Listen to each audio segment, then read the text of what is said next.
I found another woman's earring in my billionaire husband's bed, and it wasn't the affair that destroyed me. Elena Holloway married Adrian Ashford for one reason only: survival. A contract marriage traded for her dying father's medical bills. No love, no future, just money and lies wrapped in wedding vows. But somewhere between the cold mornings and quiet piano nights, she fell for the broken man hiding behind billions. Now, staring at proof of his betrayal, Elena faces an impossible choice. Trust the man who saved her, or save herself before it's too late. Stay until the end. Hit like. Comment your city so I can see how far this story travels. The hospital smell never left Elena's clothes anymore. Antiseptic, bleach, that weird industrial lemon scent they pumped through the ventilation system to cover up what hospitals really smelled like: fear and dying and the slow erosion of hope. Elena Holloway sat in the plastic chair outside room 407, her purse balanced on her knees, hands folded so tightly her knuckles had gone white. Through the narrow window in the door, she could see her father sleeping. His face looked gray against the thin pillows. 72 hours ago, he'd been laughing at some dumb joke she'd told him over leftover Chinese takeout in their Dorchester apartment. Now tubes ran from his arms and monitors beeped rhythms she didn't understand but knew weren't good. "Miss Holloway?" She looked up. Dr. Patel stood there with a tablet in his hands and an expression she'd seen too many times in the past month. The expression that meant bad news wrapped in medical jargon so you won't scream in the hallway. "Yeah." Her voice came out hoarse. She cleared her throat. "Yeah, I'm here. Can we talk in the consultation room?"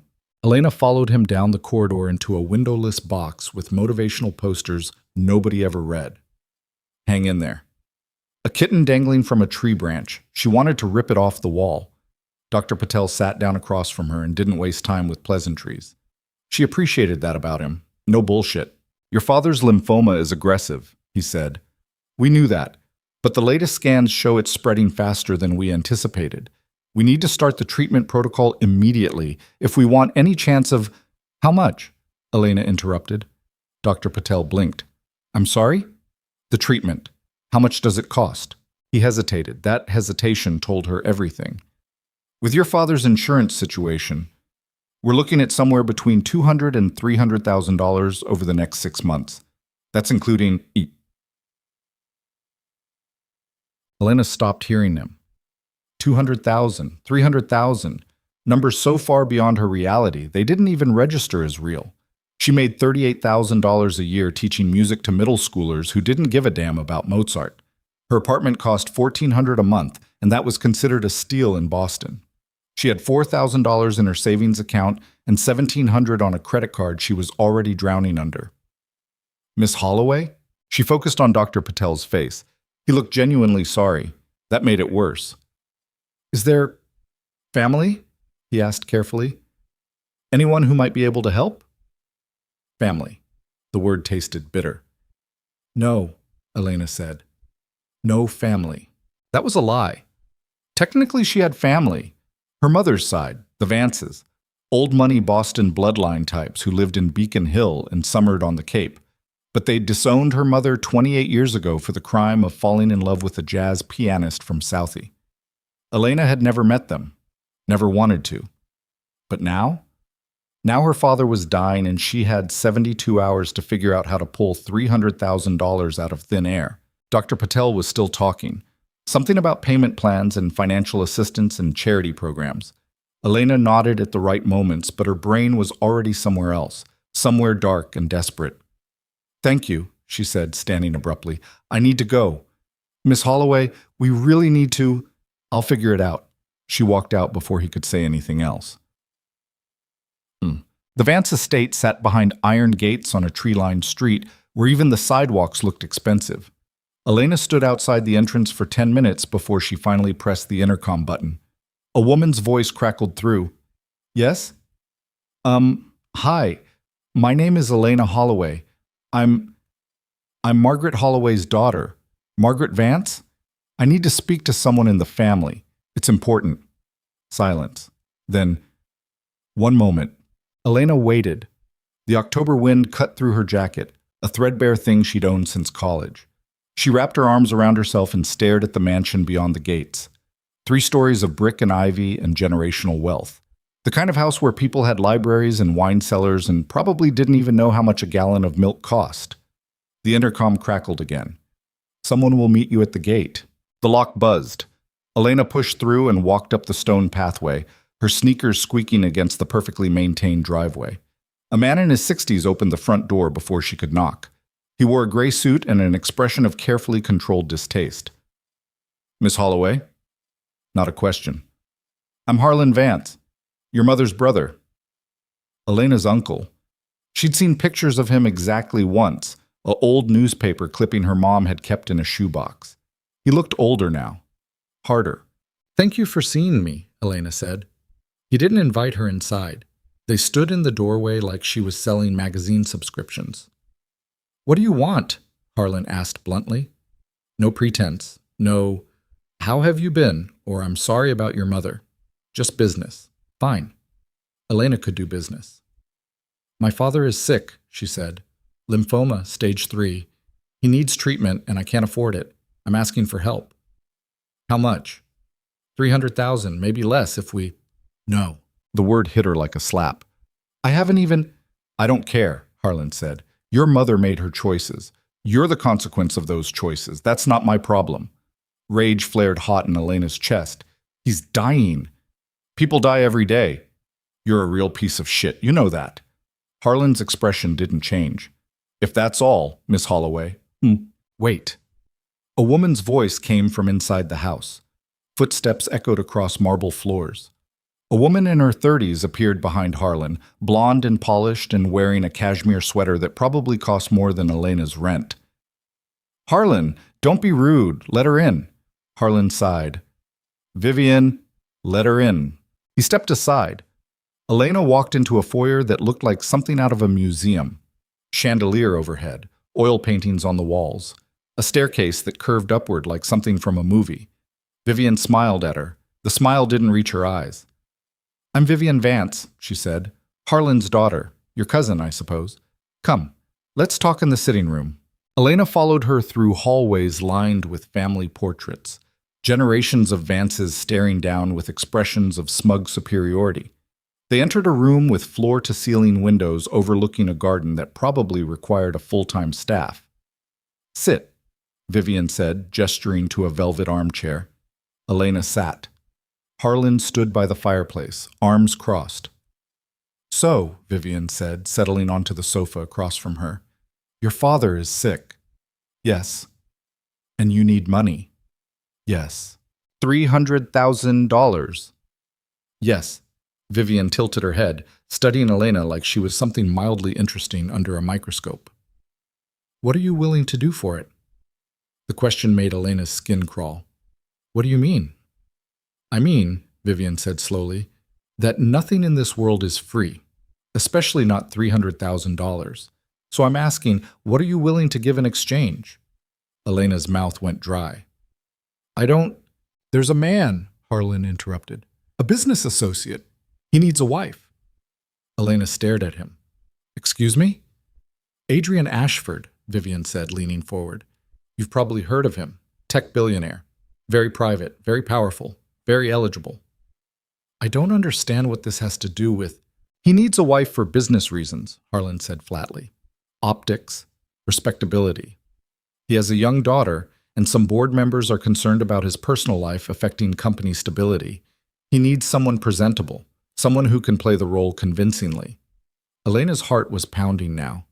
"You want me to marry a stranger?" "Not a stranger," Vivian said. "A very wealthy man who can solve your financial problems overnight." "In exchange for what?"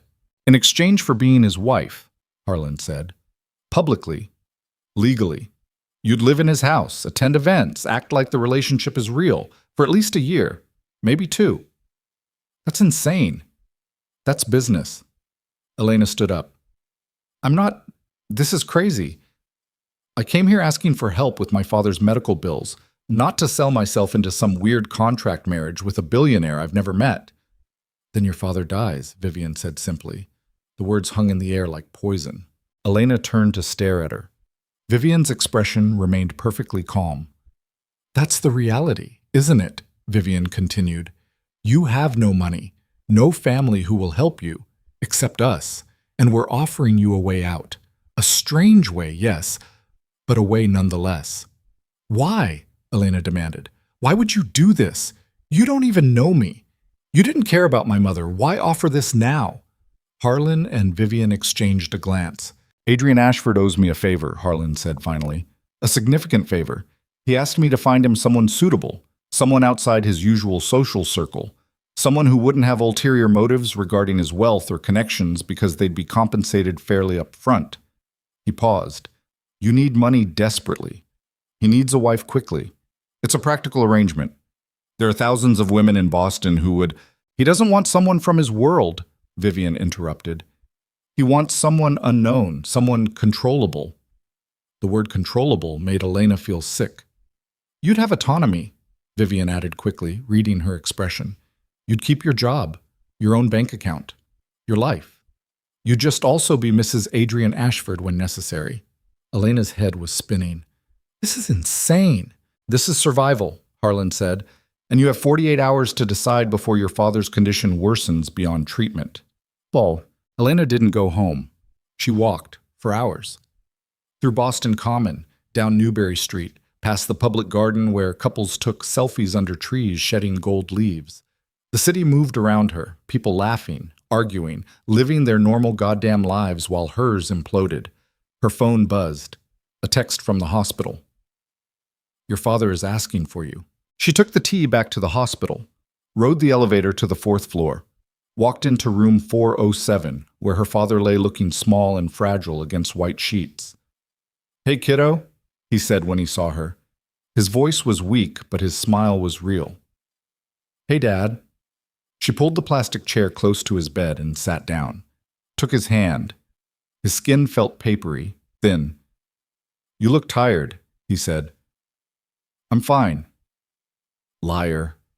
He squeezed her fingers gently. What's wrong? Everything. Everything was wrong. Nothing, Elena said. Just worried about you.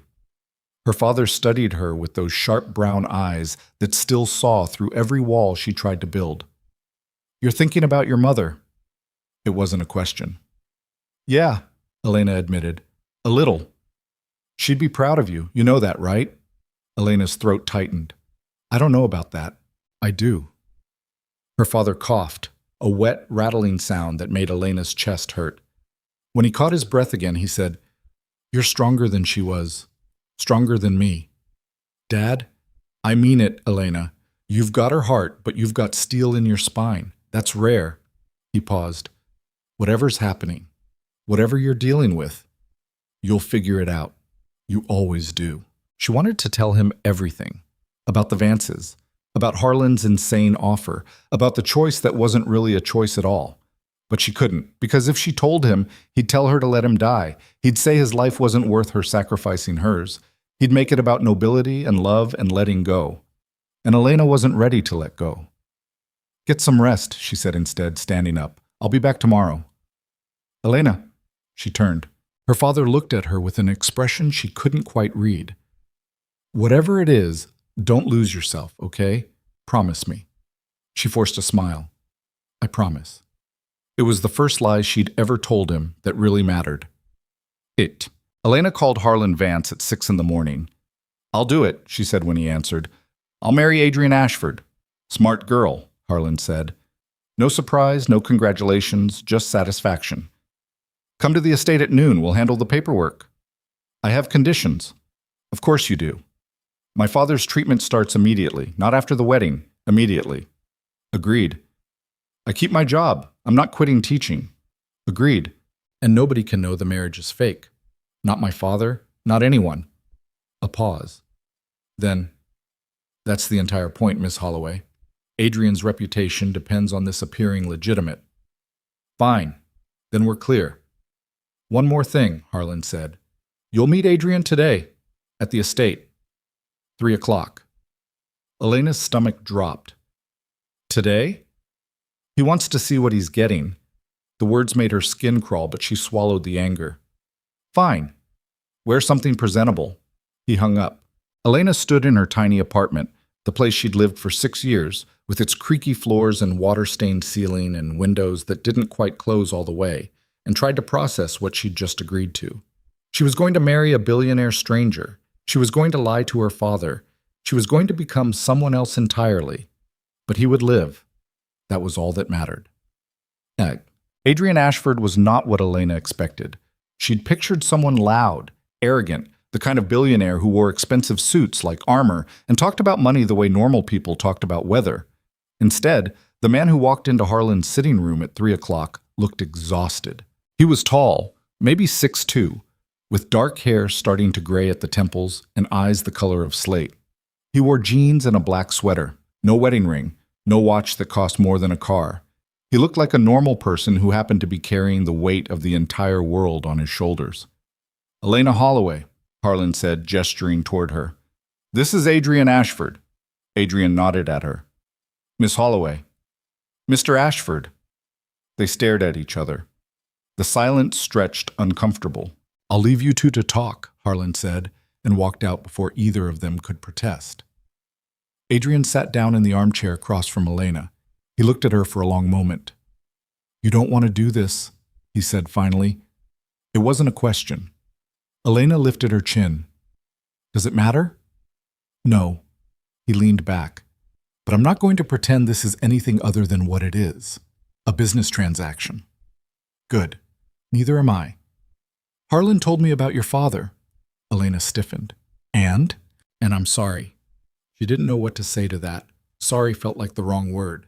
Too small, too useless. "I have a daughter," Adrian continued. "She's 6. Her name is Claire. She'll live with us. You'll be expected to interact with her. Be kind to her. If you can't do that, this won't work."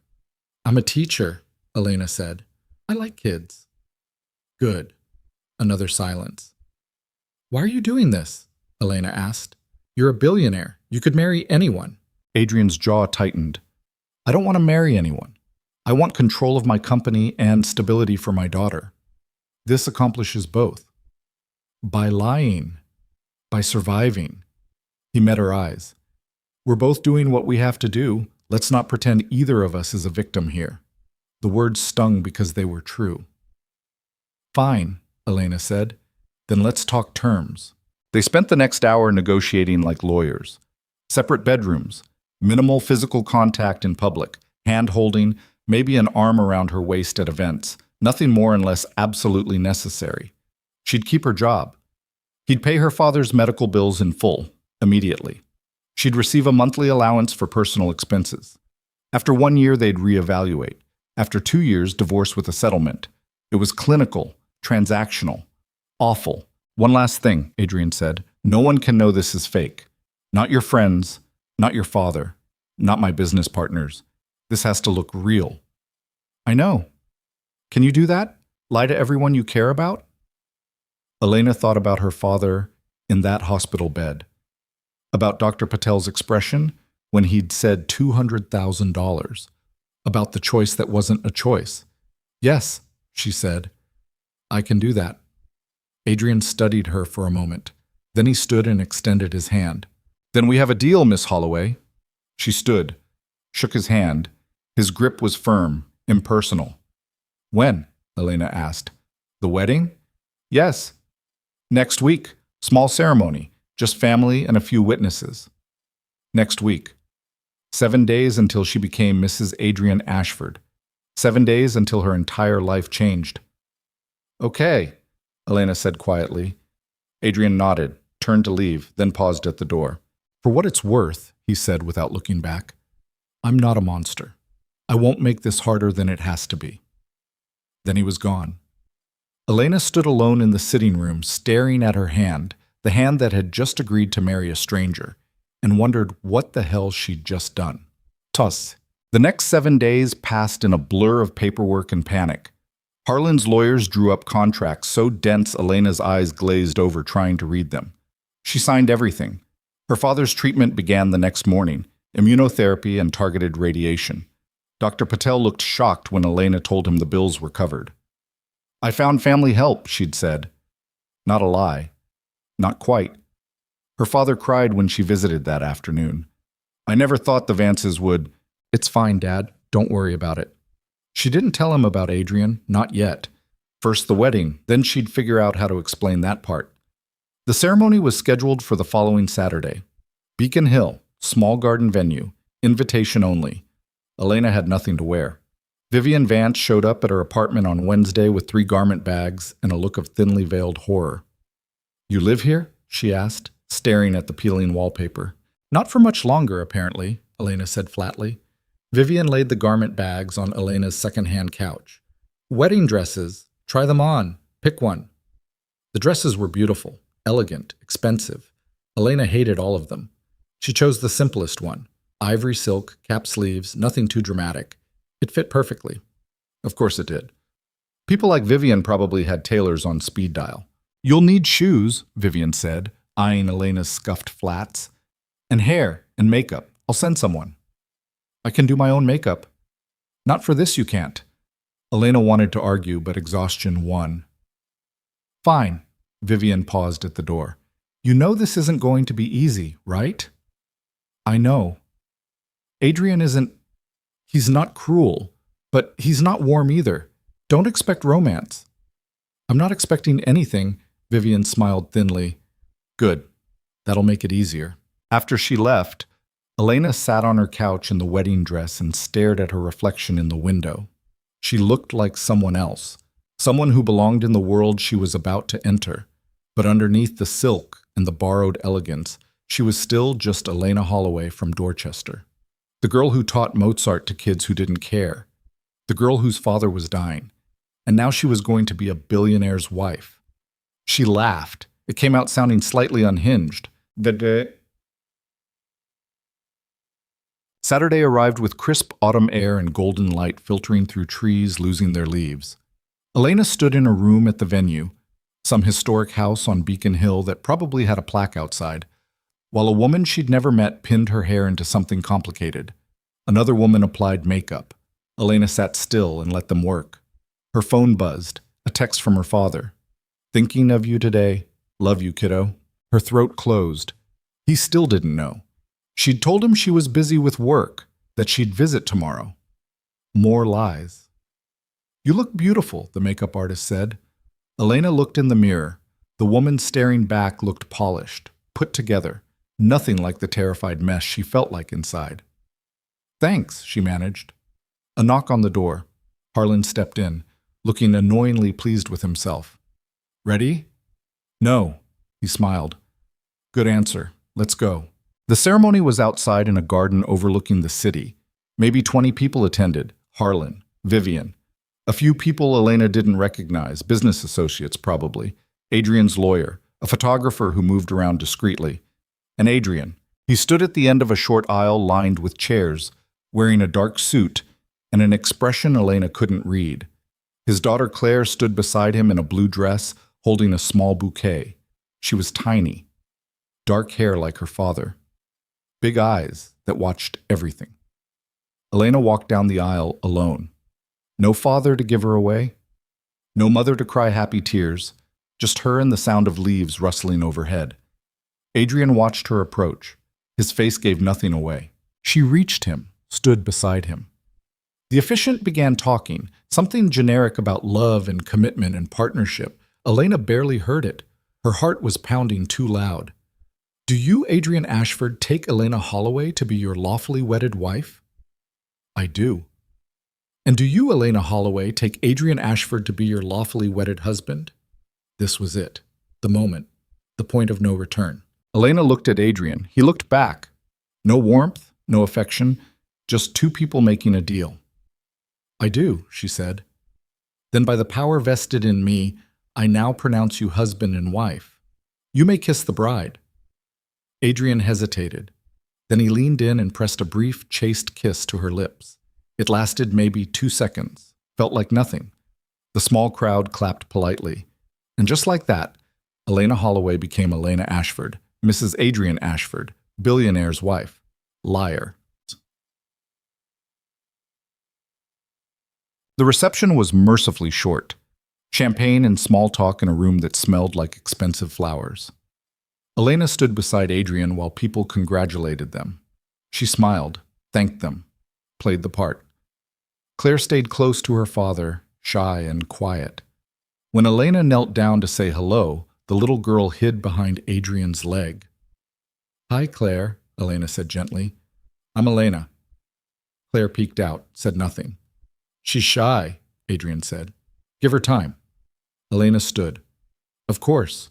They cut a cake neither of them would eat, posed for photos that would probably end up in some business magazine. Elena's face hurt from smiling. Finally, it was over. Adrian's driver pulled up in a black car that probably cost more than Elena's entire life savings. Adrian opened the door for her, a gesture that felt performative, not kind. "Where's Claire?" Elena asked. "With her nanny. She'll meet us at the house tomorrow." Elena nodded and slid into the car. Adrian got in beside her. The driver pulled away from the venue, heading toward whatever neighborhood billionaires lived in.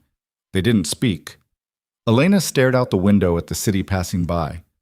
Her city, Boston, the only place she'd ever lived, and felt like she was leaving it behind even though they were still driving through it. "You okay?" Adrian asked. She glanced at him. He was looking at his phone, not at her. "Fine," she said. "Liar." The word made her stiffen. "Excuse me?" He looked up. "You're not fine. Neither am I. Let's not pretend." "What do you want me to say?" "Nothing." He went back to his phone. "I'm just saying you don't have to perform when it's just us." Elena turned back to the window. "Good to know." 20 minutes later, they pulled through gates that opened automatically. The driveway curved through landscaped grounds. The house, mansion, really, appeared at the end. 3 stories of stone and glass and money. Elena stared. "This is where you live?" "This is where we live now," Adrian corrected. The driver stopped. Adrian got out and offered his hand. Elena took it because refusing felt petty. Inside, the house was exactly what she expected. Enormous, cold, impersonal, marble floors, high ceilings, furniture that looked expensive and uncomfortable. A woman in her 50s appeared from somewhere. "Mr. Ashford, welcome home." "Margaret, this is my wife, Elena. Elena, this is Margaret. She manages the house." "Nice to meet you," Elena said. Margaret smiled politely. "I've prepared the East Wing guest suite for you, Mrs. Ashford." Mrs. Ashford. The name felt wrong. "Thank you," Elena said. "I'll show you up," Margaret offered. Elena followed her upstairs, a staircase so wide you could drive a car up it, down a hallway lined with doors. Margaret opened one near the end. "You're sweet," she said. Suite, not room. Suite. Inside was a bedroom bigger than Elena's entire apartment. King-sized bed, walk-in closet, attached bathroom with a tub the size of a small pool. "Mr. Ashford's suite is down the hall," Margaret said. "You have your own space, of course. If you need anything, just call the house line." "Thank you." Margaret left. Elena stood in the middle of the room, still wearing her wedding dress, and felt the reality crash down on her. This was her life now, this house, this lie. This stranger down the hall who was legally her husband. Her phone buzzed. Her father. "Treatment went well today," feeling hopeful. "Love you." Elena sank onto the bed and pressed her hands over her face. She'd done it. She'd saved him. But the cost? She had no idea yet. Outside, Boston glittered under autumn stars.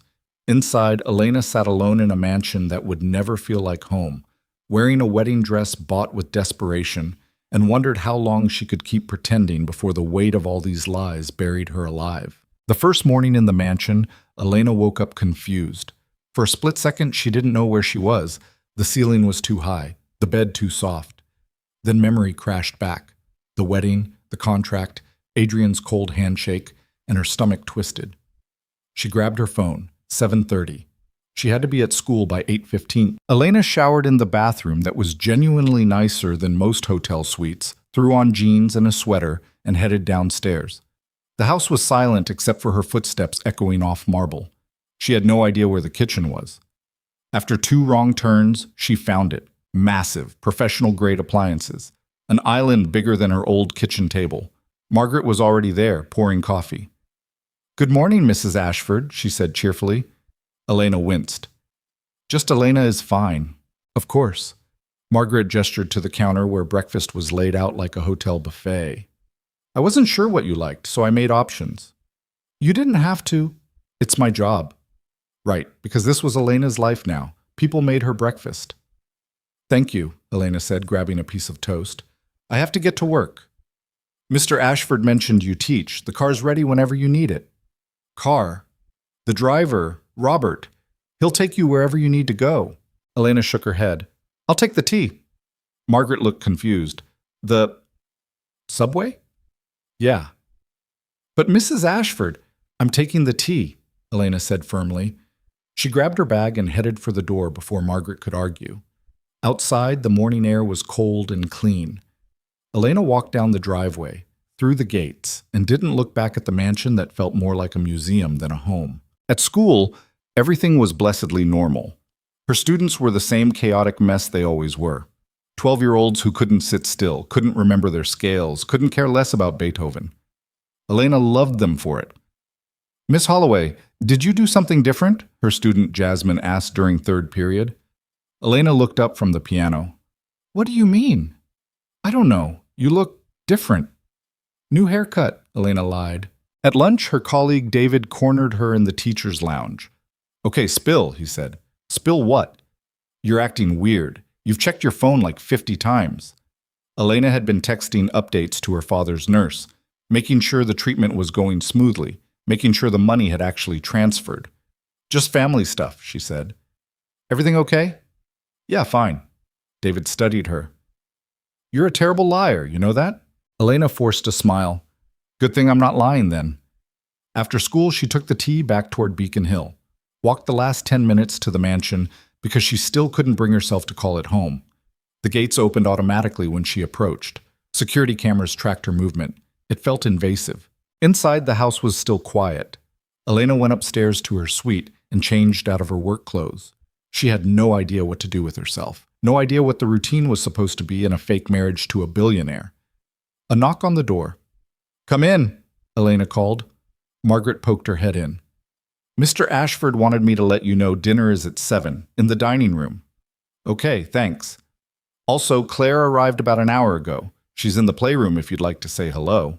Elena's chest tightened. The daughter. Right, part of the deal. Where's the playroom? Margaret gave her directions. Elena found it on the second floor, a room filled with toys that looked barely touched. Claire sat on the floor with a puzzle, her nanny reading nearby. Hi, Claire, Elena said from the doorway. Claire looked up, stared, said nothing. The nanny stood. Mrs. Ashford, I'm Rachel. Elena, she corrected automatically. Can I come in? Of course. Elena walked over and sat down on the floor near Claire. Not too close. Just close enough. What are you working on? She asked. Claire glanced at the puzzle. It was half finished. Some cartoon character Elena didn't recognize. Looks hard, Elena said. Claire picked up a piece, fitted into place without looking at Elena. You're really good at puzzles, Elena tried. Nothing. This was going great. Rachel cleared her throat. She's been quiet today. New environments are hard. I get that, Elena said. She looked at Claire. I'm not very good at new places either. Claire's eyes flicked toward her, just for a second.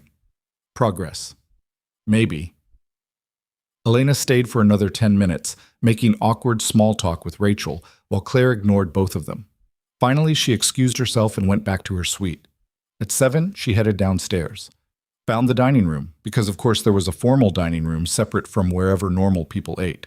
Adrian was already there, standing by the window with a glass of something amber. He'd changed out of whatever he'd worn to work. Dark slacks, white shirt, no tie. He looked tired. Hey, Elena said. He turned. Hey. They stared at each other. So, Elena said, this is weird. Very. Should we sit? Adrian gestured to the table. It was long enough to seat 12. 2 places were set at one end, across from each other. They sat. Margaret appeared with plates of food that looked professionally prepared.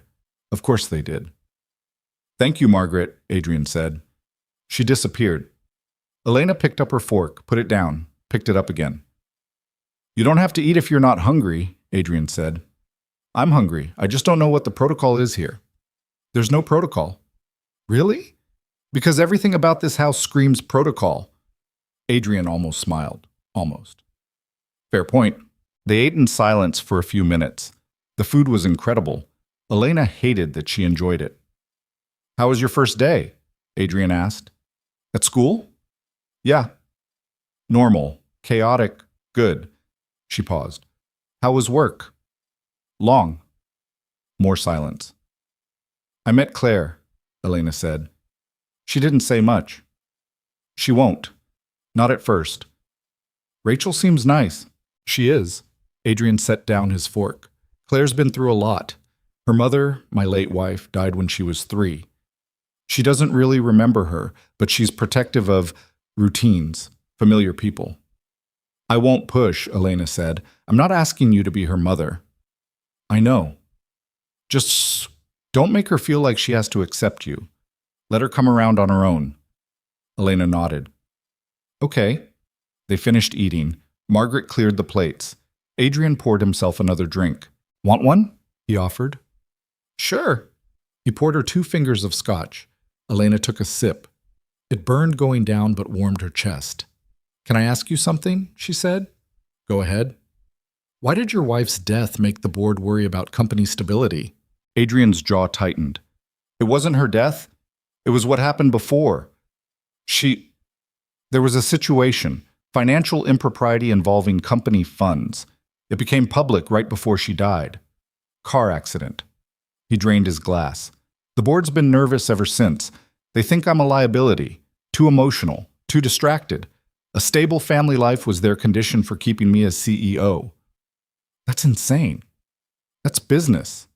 Elena studied him. You really loved her. I thought I did. He refilled his glass. Turned out I didn't know her as well as I thought. The bitterness in his voice was sharp enough to cut. I'm sorry, Elena said. Don't be. It was a long time ago. But it clearly wasn't. Not really. Adrian stood. I have work to finish. Thanks for dinner. We literally just sat across from each other and ate. Still, he paused at the door. Tomorrow night there's a company event, cocktail thing. You'll need to come. Elena's stomach dropped. Already?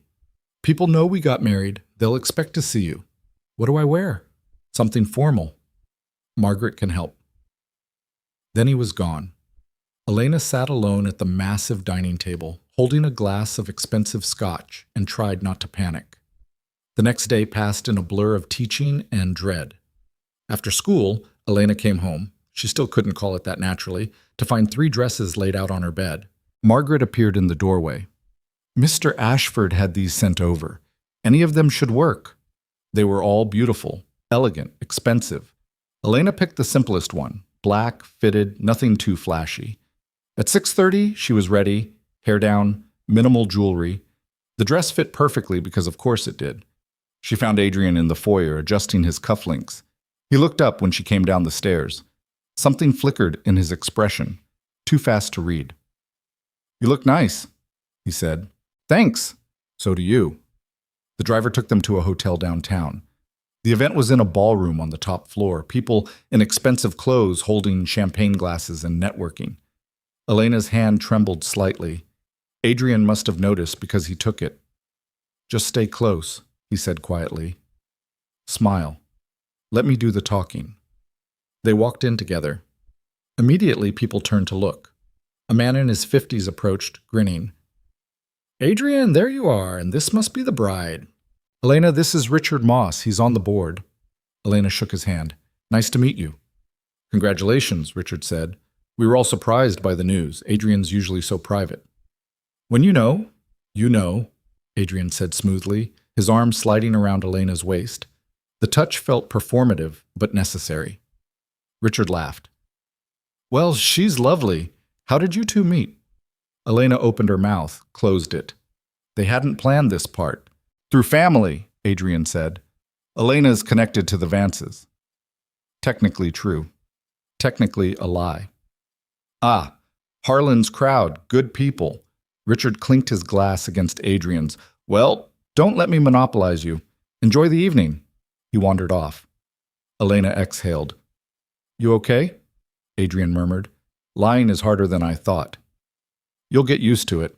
The next 2 hours were exhausting. Adrian introduced her to dozens of people whose names Elena immediately forgot. She smiled, nodded, laughed at jokes that weren't funny, played the role.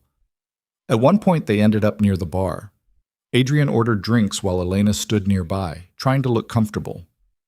Elena Ashford. She turned. A woman in her 30s stood there, blonde and polished and smiling like a shark. "I'm sorry, have we met?" Elena asked. "Not officially. I'm Sophia Vance, Vivian's younger sister. Your cousin, I suppose." Elena's stomach sank. Another Vance. "Great." "Right. Hi." Sophia's smile didn't waver. "Congratulations on the marriage. It all happened so fast." "Yeah, it did. Adrian's quite a catch." Sophia's eyes drifted toward where Adrian stood talking to the bartender. "Half the women in Boston have been trying to get his attention for years." "Lucky me, then," Elena said flatly. "Must be strange," Sophia continued. "Going from Dorchester to Beacon Hill overnight? That's quite a leap." The words were polite. The tone was poison. Elena met her eyes. "I'm adaptable." "Clearly." Sophia sipped her champagne. "Well, welcome to the family. I'm sure we'll be seeing more of each other." She walked away before Elena could respond. Adrian reappeared with drinks. What did Sophia want? "To remind me I don't belong here." Adrian handed her a glass. "She's always been bitter. Ignore her." "Why is she bitter?" "Because she thought I'd marry into the Vance family through her. Harlan pushed the idea for years. I wasn't interested. And now you married the poor cousin instead." "I married you because it was practical. Her feelings about it aren't my problem." The word should have stung, but Elena was too tired to care. They stayed another hour. Finally, Adrian said they could leave. Elena practically ran to the car. In the back seat, she kicked off her heels and leaned her head against the window. "You did well," Adrian said. "I feel like a performing monkey." "It gets easier." "Does it?" He didn't answer. Back at the mansion, Elena went straight to her suite, peeled off the dress, washed her face, crawled into bed. Her phone buzzed. Her father. "Feeling stronger today. When can I see you?" Guilt hit her like a truck. "Soon, Dad. I promise." She stared at the ceiling and tried not to cry. The next few weeks settled into a strange routine. Elena taught during the day, came home to the mansion, had awkward dinners with Adrian where they talked about nothing important, attended events where she smiled and lied and pretended to be someone she wasn't. Claire remained distant, polite, but unreachable. Elena's father grew stronger. The treatment was working. Every time Elena visited him at the hospital, he looked better. More color in his face, more energy. "You seem stressed," he said one afternoon. They were sitting in his room. He was doing physical therapy exercises, squeezing a foam ball, lifting light weights. "I'm fine," Elena said. "You keep saying that. I don't believe you." Elena looked at her hands. "Work's just busy. How's the money situation? You never told me how you managed to—" "It's handled, Dad. Don't worry about it." He studied her. "Elena." "What?" "You're not telling me something." Her throat tightened. She hated lying to him, hated it. "I'm fine," she repeated. "Really?" He didn't look convinced, but he let it drop. That night, Elena came home to find Adrian in the music room.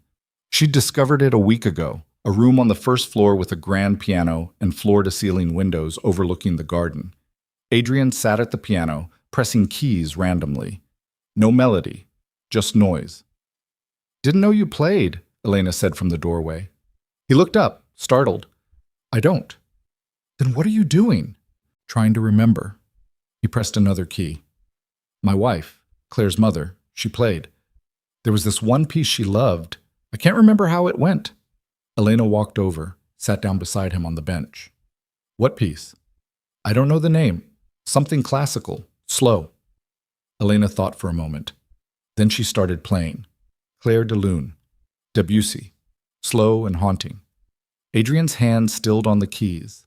He listened. When she finished, the silence felt heavy. "That's it," he said quietly. "That's the one." "It's beautiful." She was beautiful. He stood abruptly. "Thanks. I have calls to make." He left before Elena could say anything else.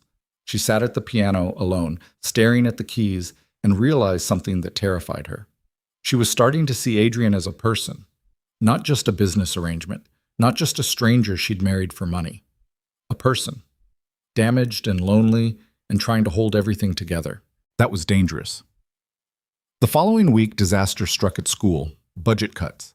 The district was eliminating the music program entirely. Elena and 2 other teachers would be reassigned or let go. "I don't understand," Elena said to the principal. "We have students who need this program." "I know, I'm sorry. It's out of my hands." Elena walked out of the office feeling numb. That night at dinner, Adrian noticed immediately.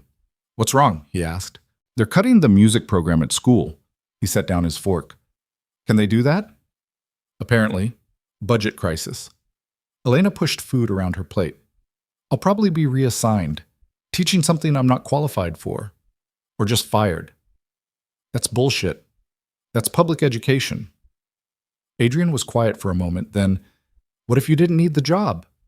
Elena looked up. "What?" "You're already receiving an allowance.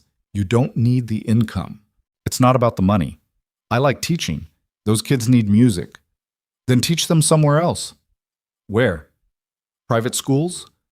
"I can't afford—" She stopped. "Oh, right. I forgot who I married." Adrian's expression was unreadable. "I'm not suggesting you quit. I'm suggesting you start your own program. A nonprofit. Free music education for kids who can't afford it." Elena stared at him. "That's insane." "Why?" "Because starting a nonprofit takes money and time, and you have both now. I have your money. That's different." "Is it?" Adrian leaned back. "You wanted to teach music to kids who need it. I'm offering you a way to do that without budget cuts or bureaucracy. What's the problem?" Elena's head was spinning. "I can't just take your money to start a— You're my wife. Legally. What's mine is yours. On paper. Does that matter?" She didn't know how to answer that. Adrian stood. "Think about it." Over the next few days, Elena couldn't stop thinking about it. A nonprofit, her own program. The dream she'd mentioned exactly once to Adrian during that storm conversation she'd almost forgotten about. He'd remembered. One evening, she found Adrian in his study, a room she rarely entered. He was at his desk, typing on a laptop. "Can I talk to you?" she asked. He looked up. "Sure." Elena sat in the chair across from him. "About the nonprofit thing." "Yeah? Why would you do that?" "Help me start something?" Adrian closed the laptop. "Because you're good at what you do. Because those kids need someone who gives a damn. And because—" He paused. "Because I want to." "That's not a real answer." "It's the only one I have." They stared at each other. "Okay," Elena said finally. "Okay?" "Yeah, let's do it." Something almost like a smile crossed Adrian's face. "I'll have my lawyer draw up the paperwork." 3 weeks later, Elena stood in a rented space in Roxbury, a community center that had agreed to host her program. 15 students sat in folding chairs, instruments in hand. Her program. Her students. Adrian had funded everything: instruments, space, materials. He hadn't asked for credit or recognition, just quietly made it happen. Claire had even come to the first session. She sat in the back with Rachel watching. At the end of class, Claire approached the piano where Elena was packing up sheet music. "Can I try?" Claire asked quietly. Elena's heart jumped. First words Claire had spoken directly to her. "Of course," Elena said. Claire sat down, pressed a few keys. Elena showed her where middle C was, how to find the other notes. "Like this?" Claire asked. "Perfect." Claire played a simple scale, smiled.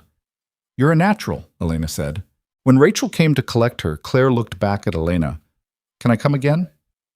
"Anytime you want." That night at dinner, Adrian seemed lighter. "Claire talked about piano for an hour straight," he said. "Thank you. She's really talented. She's never shown interest in anything before. Not since—" He trailed off. "Since her mom died?" "Yeah."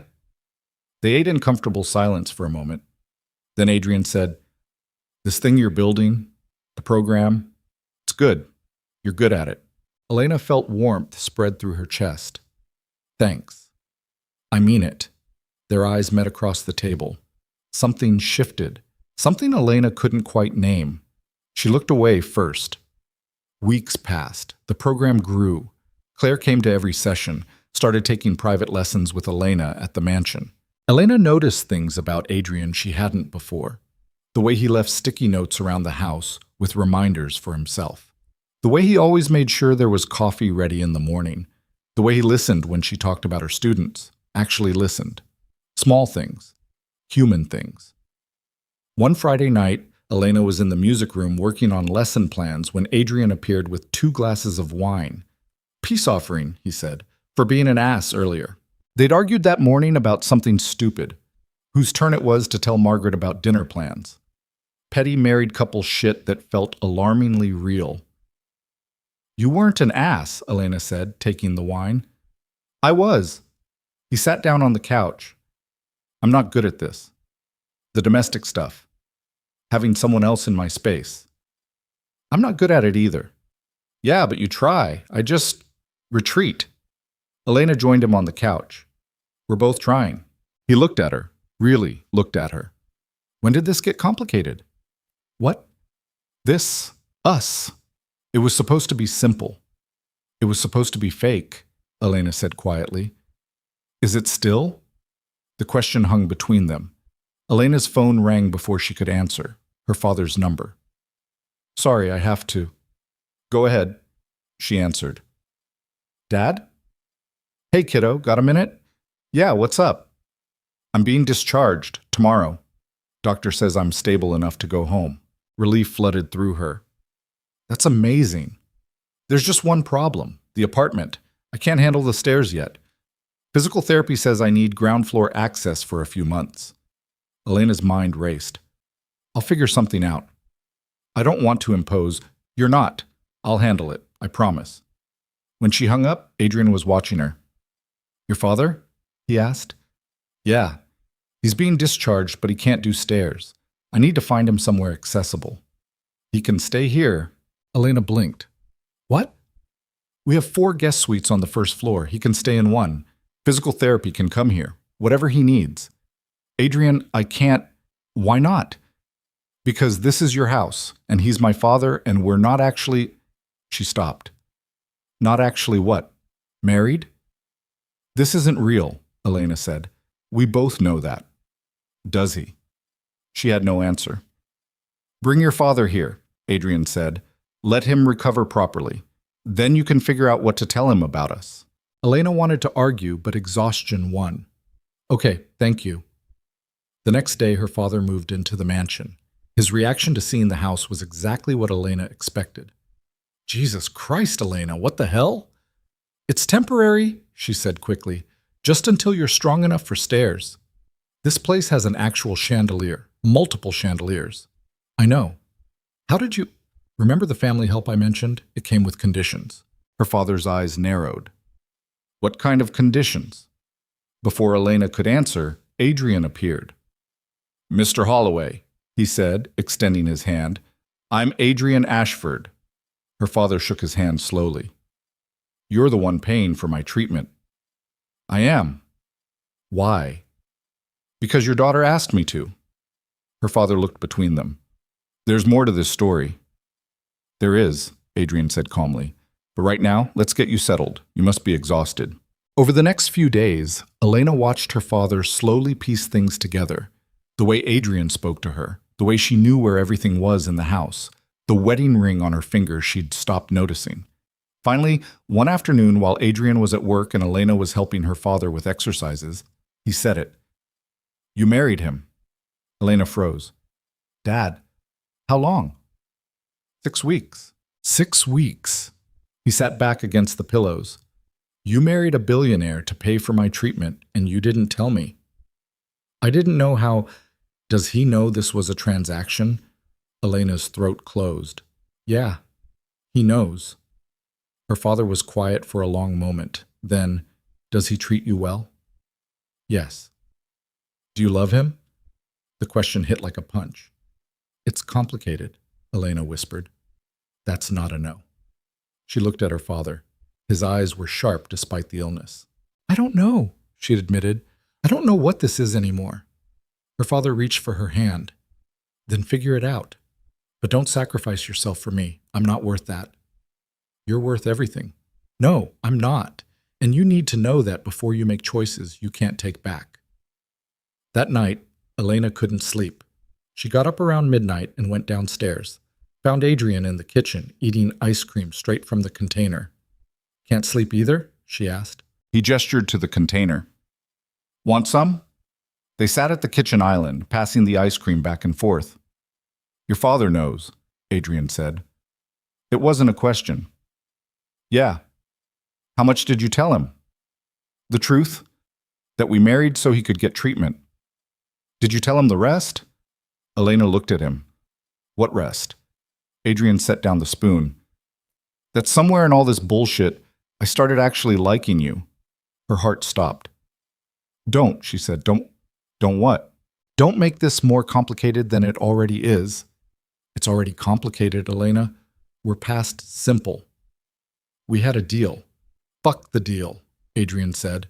I'm tired of pretending you're just a contract. Elena stood up. This isn't real. Isn't it? He stood too, moving closer. You live here. You take care of Claire. You built a life here. At what point does it become real? When we stop lying about why it started. They were inches apart now.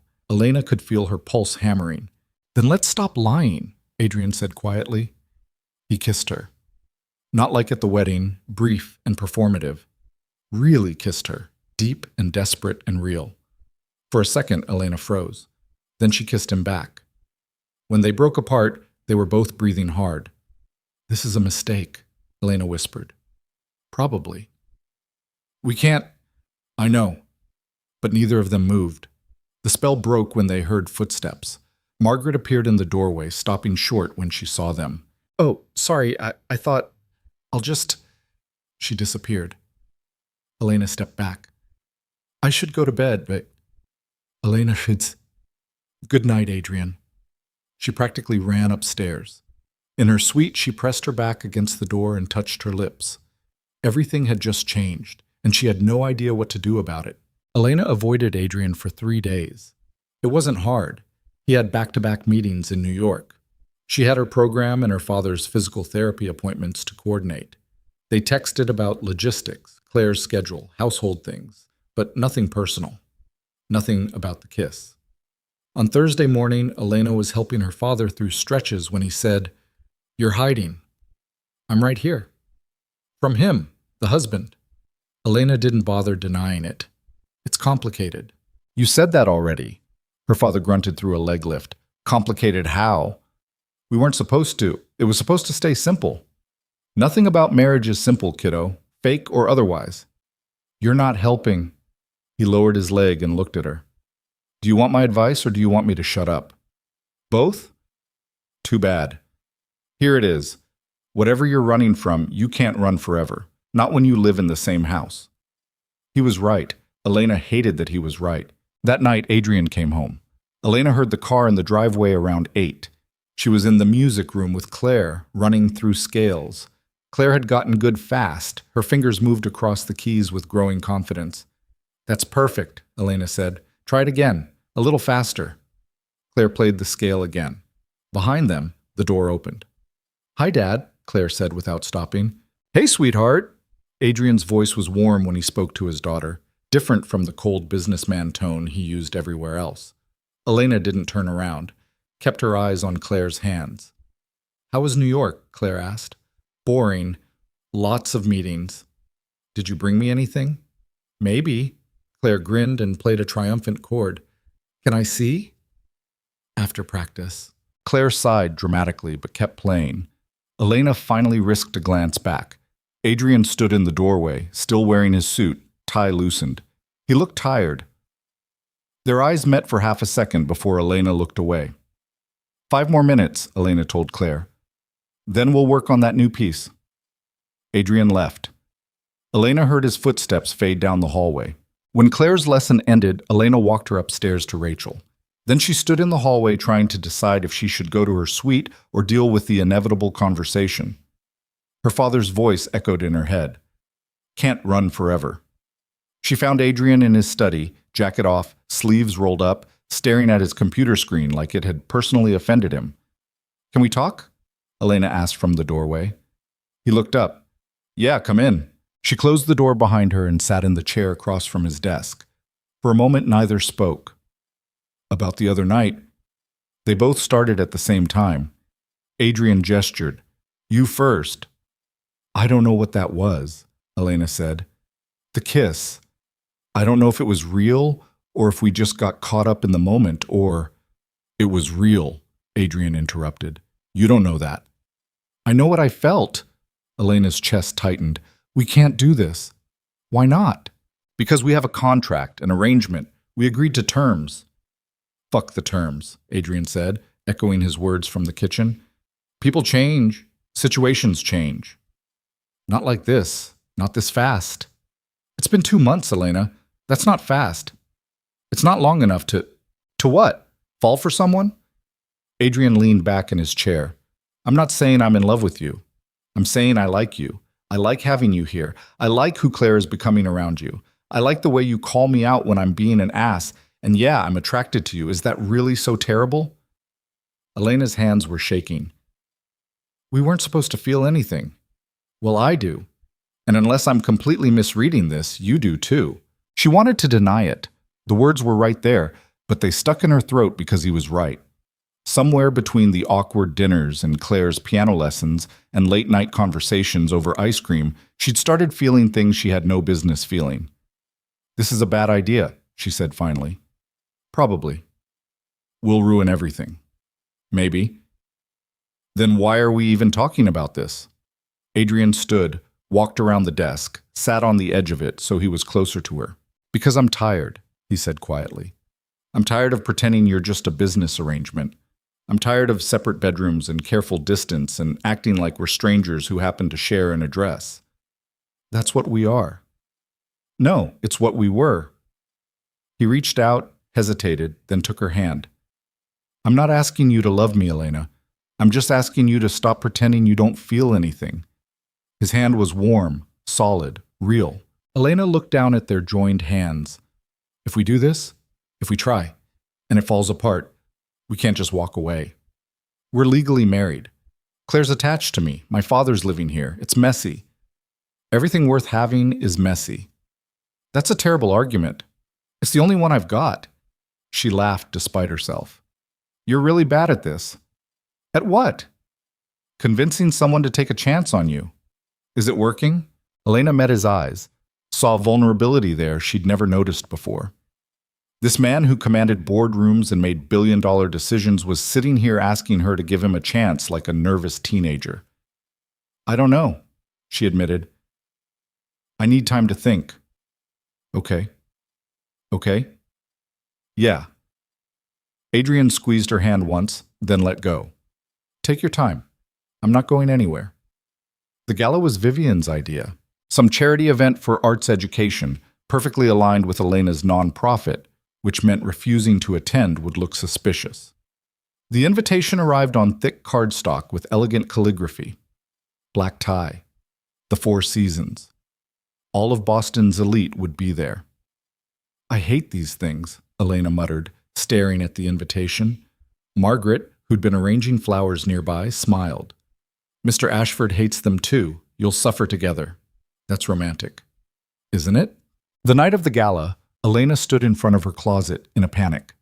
Margaret had sent up 3 dresses, all gorgeous, all expensive, all making Elena feel like an imposter. She chose a deep blue one, fitted bodice, flowing skirt, nothing too flashy. Did her own makeup because having someone else do it still felt weird. Left her hair down because the updo attempts had all looked ridiculous. When she came downstairs, Adrian was waiting in the foyer. He wore a tuxedo like he'd been born in one. Probably had been. He turned when he heard her heels on the stairs. Stopped moving entirely. "What?" Elena asked, suddenly self-conscious. "Is it too much? Not enough?" Margaret said, "You look beautiful," Adrian said. The words were simple, honest. They hit her harder than any elaborate compliment could have. "Thanks," she managed. "You clean up okay too." The corner of his mouth lifted. High praise. In the car, Elena fidgeted with her clutch. Adrian noticed. Nervous? He asked. These people make me nervous. I never know what to say. Say as little as possible. Smile. Let them make assumptions. That's your strategy for everything, isn't it? It's worked so far. The ballroom was exactly as Elena expected. Crystal chandeliers, elaborate floral arrangements, people in expensive clothes drinking expensive champagne. A string quartet played something classical in the corner. Everything screamed money. Adrian's hand settled on the small of her back as they entered. The touch was light but possessive. Protective, maybe. Showtime, he murmured. They made it approximately 15 minutes before the vultures descended. Richard Moss appeared first, champagne in hand, grinning like he'd won something. Adrian, Elena, wonderful to see you both. Richard, Adrian said evenly, I was just telling the board about your wife's nonprofit program.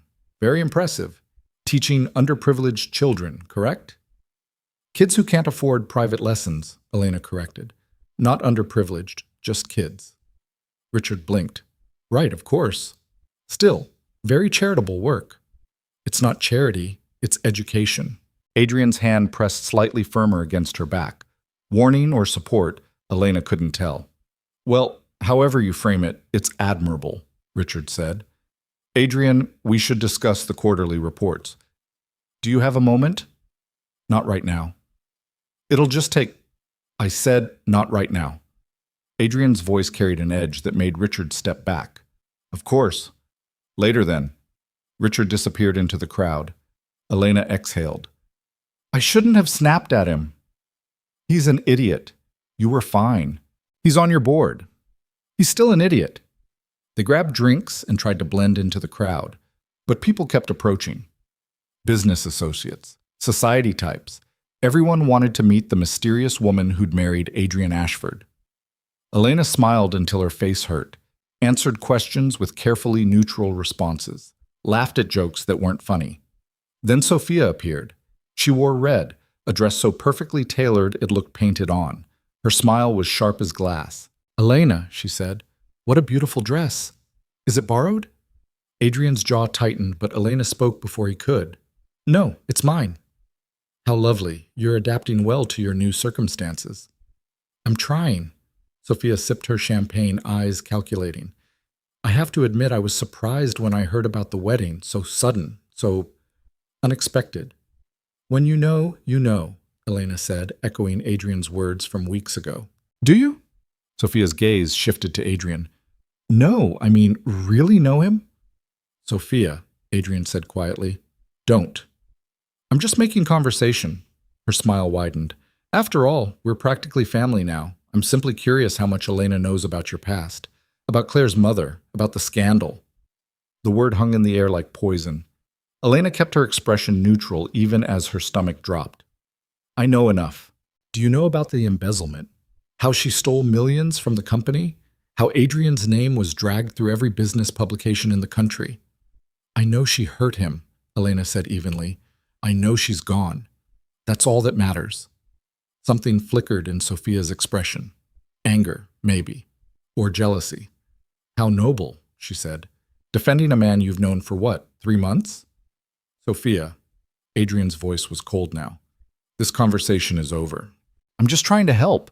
Someone should warn poor Elena what she's gotten herself into. The only person here making things difficult is you, Elena said. Her hands were shaking, but her voice stayed steady. Whatever issues you have with Adrian or with me, this isn't the place. Sophia's eyes narrowed. You think you belong here. That's adorable. I think I belong with my husband. Everything else is just noise. For a moment, Sophia looked like she might say something else. Then she turned and walked away, red dress swishing behind her. Elena's legs felt weak. Adrian's hand moved from her back to her waist, steadying her. You okay? He asked quietly. No, but I will be. We can leave. And give her the satisfaction? Hell no. Adrian almost smiled. You're tougher than you look. I teach middle schoolers. That woman's got nothing on 13-year-olds with attitude problems. This time he did smile. A real one. They stayed another hour out of pure spite. danced when the music started, a slow song that required Adrian to pull her close. His hand spread across her lower back. Her hand rested on his shoulder. They moved together like they'd done this 1,000 times. "Thank you," Adrian said. "For what?" "For defending me. You didn't have to." She was being awful. She was telling the truth. About the scandal. About my late wife. Elena looked up at him. "I don't care about that." "You should. It's messy. Complicated. Everything about us is messy and complicated. What's one more thing?" His eyes searched hers. "You mean that?" "Yeah, I do." The song ended, but neither of them moved. People swirled around them, dancing, laughing, living their lives. Elena and Adrian stood there in the middle of the ballroom like the world had narrowed to just them. "Elena," Adrian started. "Don't," she interrupted. "Not here. Not yet." Okay. But something had shifted. Again. Deeper this time. They left shortly after.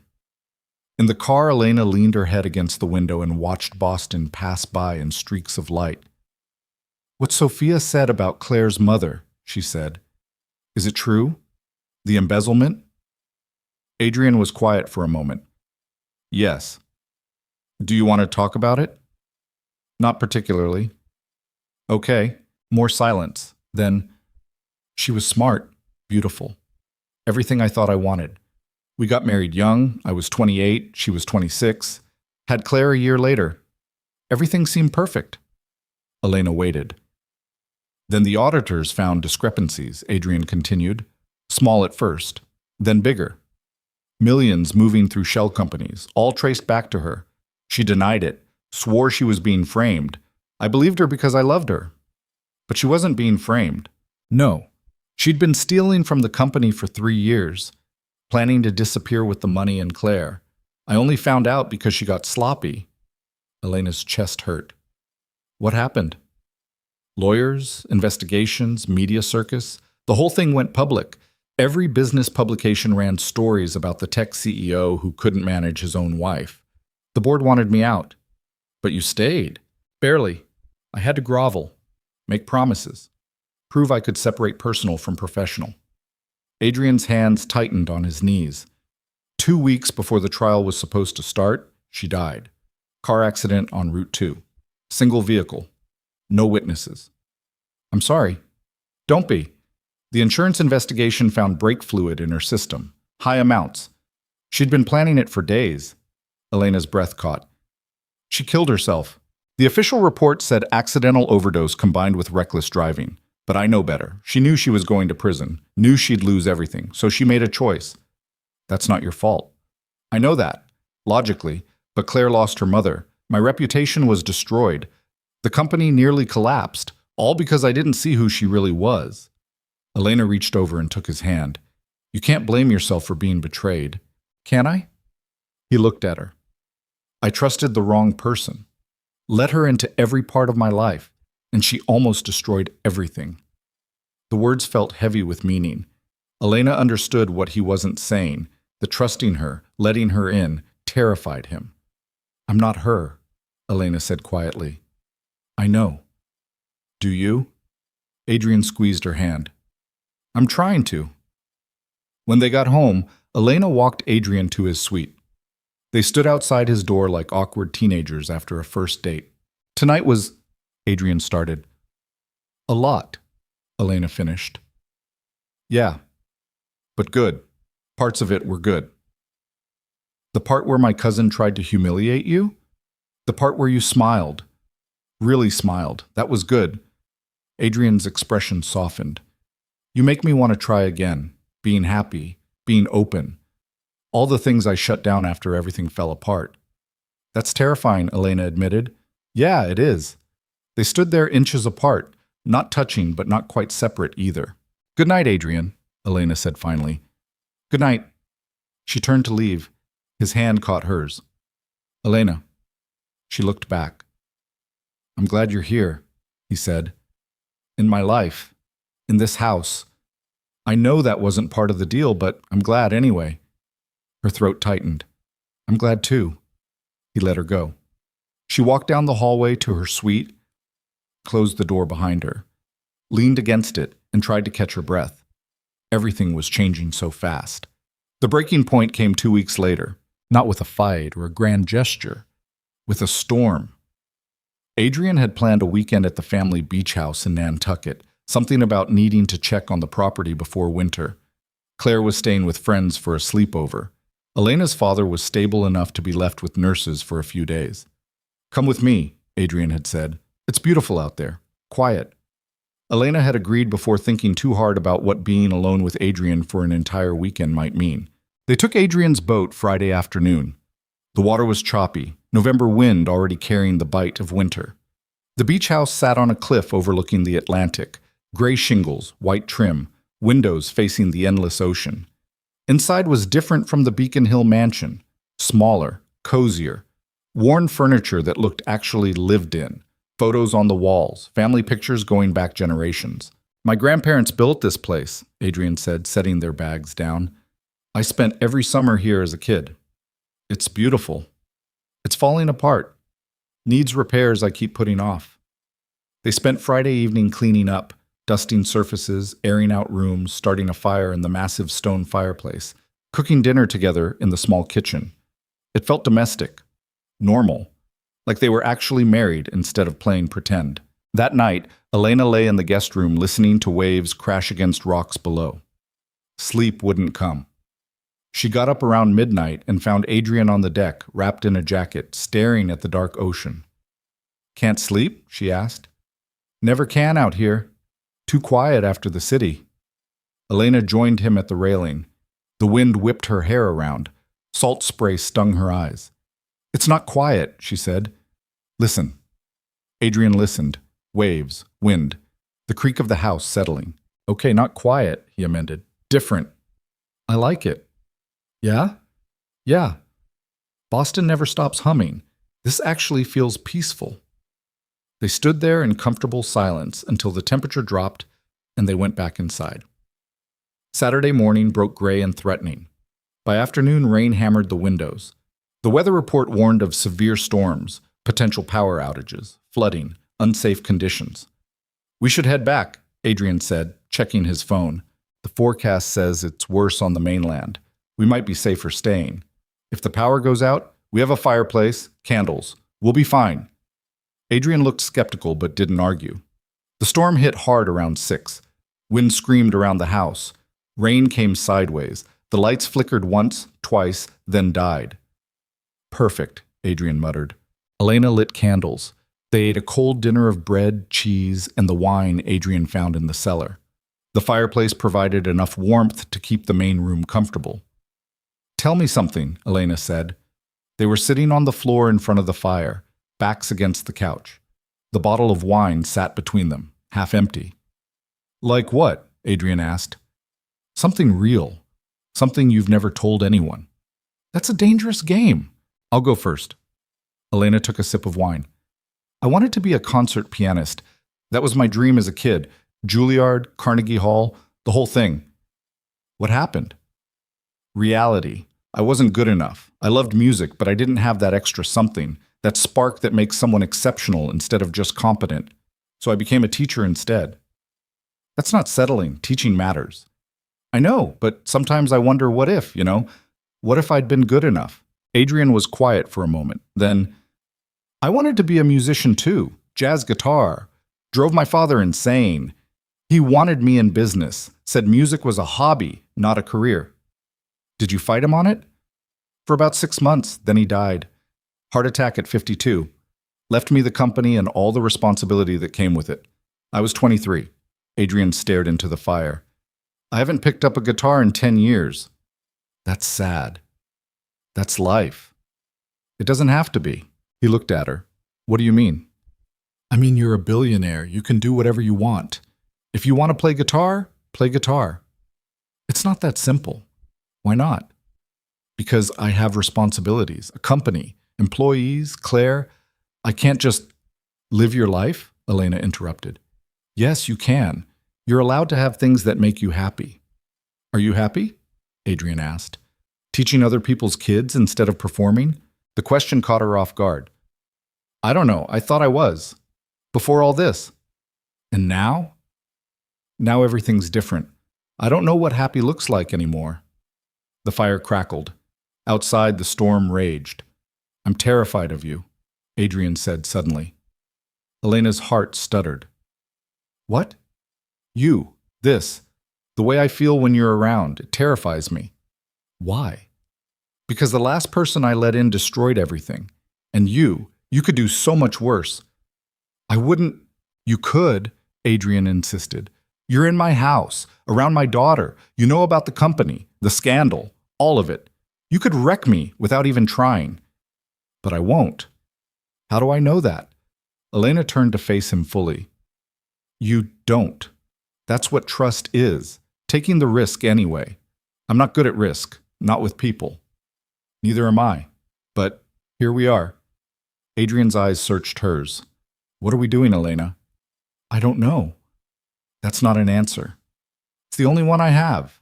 The space between them felt electric, dangerous. "If we do this," Adrian said quietly, "if we make this real, there's no going back. No pretending it's just a contract." "I know." "We could destroy each other." "Probably." "And you still want to try?" Elena's heart was pounding. "Do you?" Instead of answering, Adrian kissed her. Not like the kitchen, desperate and surprising.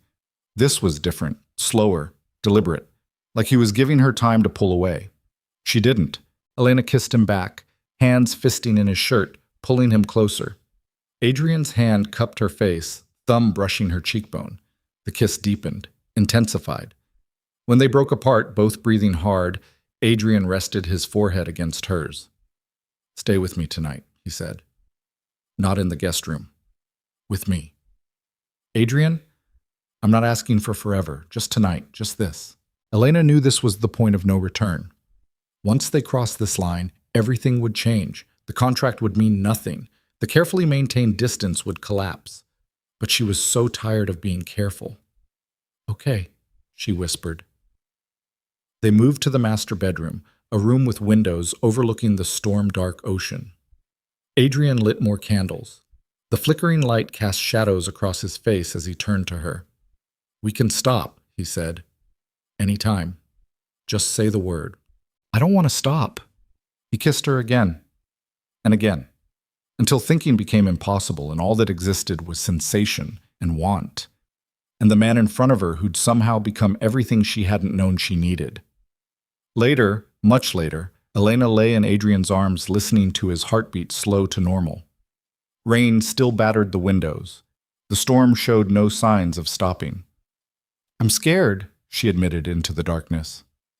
"Of what?" "This. Us. What happens when we go back to Boston and real life?" Adrian's arms tightened around her. "We figure it out, together. What if we can't?" "Then we fail, but at least we tried." Elena tilted her head to look at him.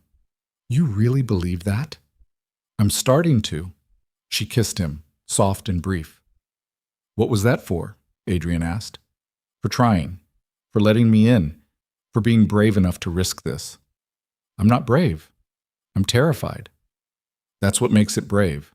They fell asleep tangled together as the storm raged outside, neither knowing that the real storm was still coming. That trust, once given, could be shattered in seconds. That the happiness they'd found in each other was more fragile than either of them realized. But for that night, in that moment, they were simply two people who'd stopped pretending and started feeling. And it was enough. Sunday morning arrived with clear skies and calm water. The storm had passed, leaving debris scattered across the beach and the power still out. They ate breakfast by candlelight, made plans to head back to Boston that afternoon, talked about mundane things, Claire's schedule, Elena's upcoming program showcase, repairs the house needed. Normal couple conversations, except they weren't a normal couple, and reality was waiting for them back in the city, sharp-edged and unforgiving. On the boat ride home, Elena stood at the railing watching Nantucket disappear behind them.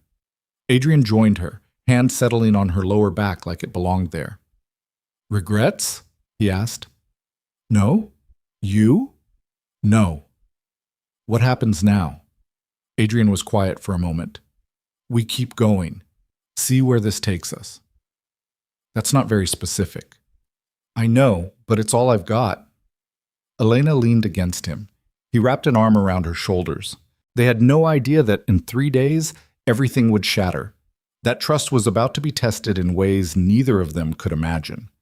That the happiness they'd found this weekend would soon feel like a distant memory. But for now, heading home across calm water under clear skies, they held on to each other and believed that maybe, just maybe, they could make this work. They were wrong. The happiness lasted exactly 3 days. 3 days of Adrian actually smiling at breakfast, of Claire noticing something different between them and grinning like she knew a secret, of Elena's father raising his eyebrows knowingly but saying nothing. 3 days of feeling like maybe they'd figured something out. Then Tuesday morning happened. Elena woke up alone. Adrian's side of the bed was already cold. He'd been gone for hours, probably. She stretched, smiled at the ceiling like an idiot, and reached for her phone to check the time. 7:15. She had to teach in an hour. Elena showered in Adrian's bathroom instead of going back to her suite. Used his soap that smelled like cedar and something expensive. Wrapped herself in one of his shirts because her clothes were still down the hall and she was running late. She padded barefoot across his bedroom, gathering her things from the night before, when something caught under her foot. Small. Hard. She looked down. A pearl earring. Elena bent and picked it up, examined it in the morning light streaming through the windows. It was delicate, expensive looking, a single freshwater pearl set in gold, not hers. Her stomach dropped. She checked the floor around the bed. Nothing else. Just the one earring, half hidden under the bedskirt where it had probably rolled. Elena sat on the edge of the bed, earring in her palm, and tried to think rationally. It could be old. From before. From Claire's mother or a housekeeper or someone who'd stayed in this room years ago. But the earring looked clean. No dust, no tarnish. Her hand started shaking. No. She wasn't doing this. Wasn't jumping to conclusions. She'd ask Adrian. There'd be a reasonable explanation. Elena got dressed, the earring burning a hole in her pocket. Went downstairs. Found Margaret in the kitchen. "Have you seen Adrian?" Elena asked, trying to keep her voice normal. "Left early for a breakfast meeting. Said he'd be at the office all day." "Right. Okay." Elena grabbed coffee and toast she couldn't taste. Drove to school in a fog. Taught 3 classes on autopilot while the earring sat in her bag like evidence of something she couldn't quite name. By lunch, she'd talked herself down. It was nothing. Old jewelry. A mistake. By the time school ended, the doubt had grown teeth. Elena came home to an empty house. Her father was at physical therapy. Claire at a play date. Adrian still at work. She went upstairs to his suite, stood in the doorway like she was invading someone else's space instead of the bedroom she'd slept in for the past 3 nights. The bed was made. Pristine. Like nothing had ever happened there. Elena pulled out her phone and called Adrian. He answered on the 3rd ring. "Hey, everything okay?" "Yeah, fine. Can you come home early tonight? I've got meetings until 7. Why?" "I need to talk to you about something." A pause. "What's wrong?" "Nothing. Maybe. I don't know. Just come home when you can." "Elena, please?" "Okay. I'll try to wrap up by 6. She hung up. Stared at the earring sitting on Adrian's nightstand where she'd placed it like an accusation. Her phone buzzed. A text from an unknown number. "You should check the security footage from last Thursday, 2 to 4 p.m., while you were teaching." Elena's blood went cold. She stared at the message, typed back, "Who is this?" No response. Her hands trembled as she opened the message thread she had with Margaret. The housekeeper had given Elena access to the security system weeks ago, something about being able to check if packages arrived. Elena pulled up the footage, found last Thursday. Fast-forwarded to 2 p.m. The cameras covered the main entrance, the driveway, the back garden. She watched Margaret leave for errands at 2:15, the house empty except for Claire, who was upstairs in her playroom with Rachel. At 2:47, a car pulled up the driveway. Sophia Vance. Elena's stomach clenched. She watched Sophia get out of the car. Ring the doorbell. Wait. When no one answered, Sophia tried the door. It opened. Margaret must have forgotten to lock it. Sophia disappeared inside. Elena switched camera views frantically. The interior cameras were limited. Adrian valued privacy, but there were a few in the main hallways. She found footage of Sophia moving through the house, looking around like she owned the place, heading upstairs. The upstairs cameras didn't cover the bedroom hallways, just the main landing. Sophia was up there for 11 minutes. Then she came back down, looking satisfied, and left. Elena's heart pounded. She rewound, watched again, tried to find proof of what Sophia had done in those 11 minutes. Nothing.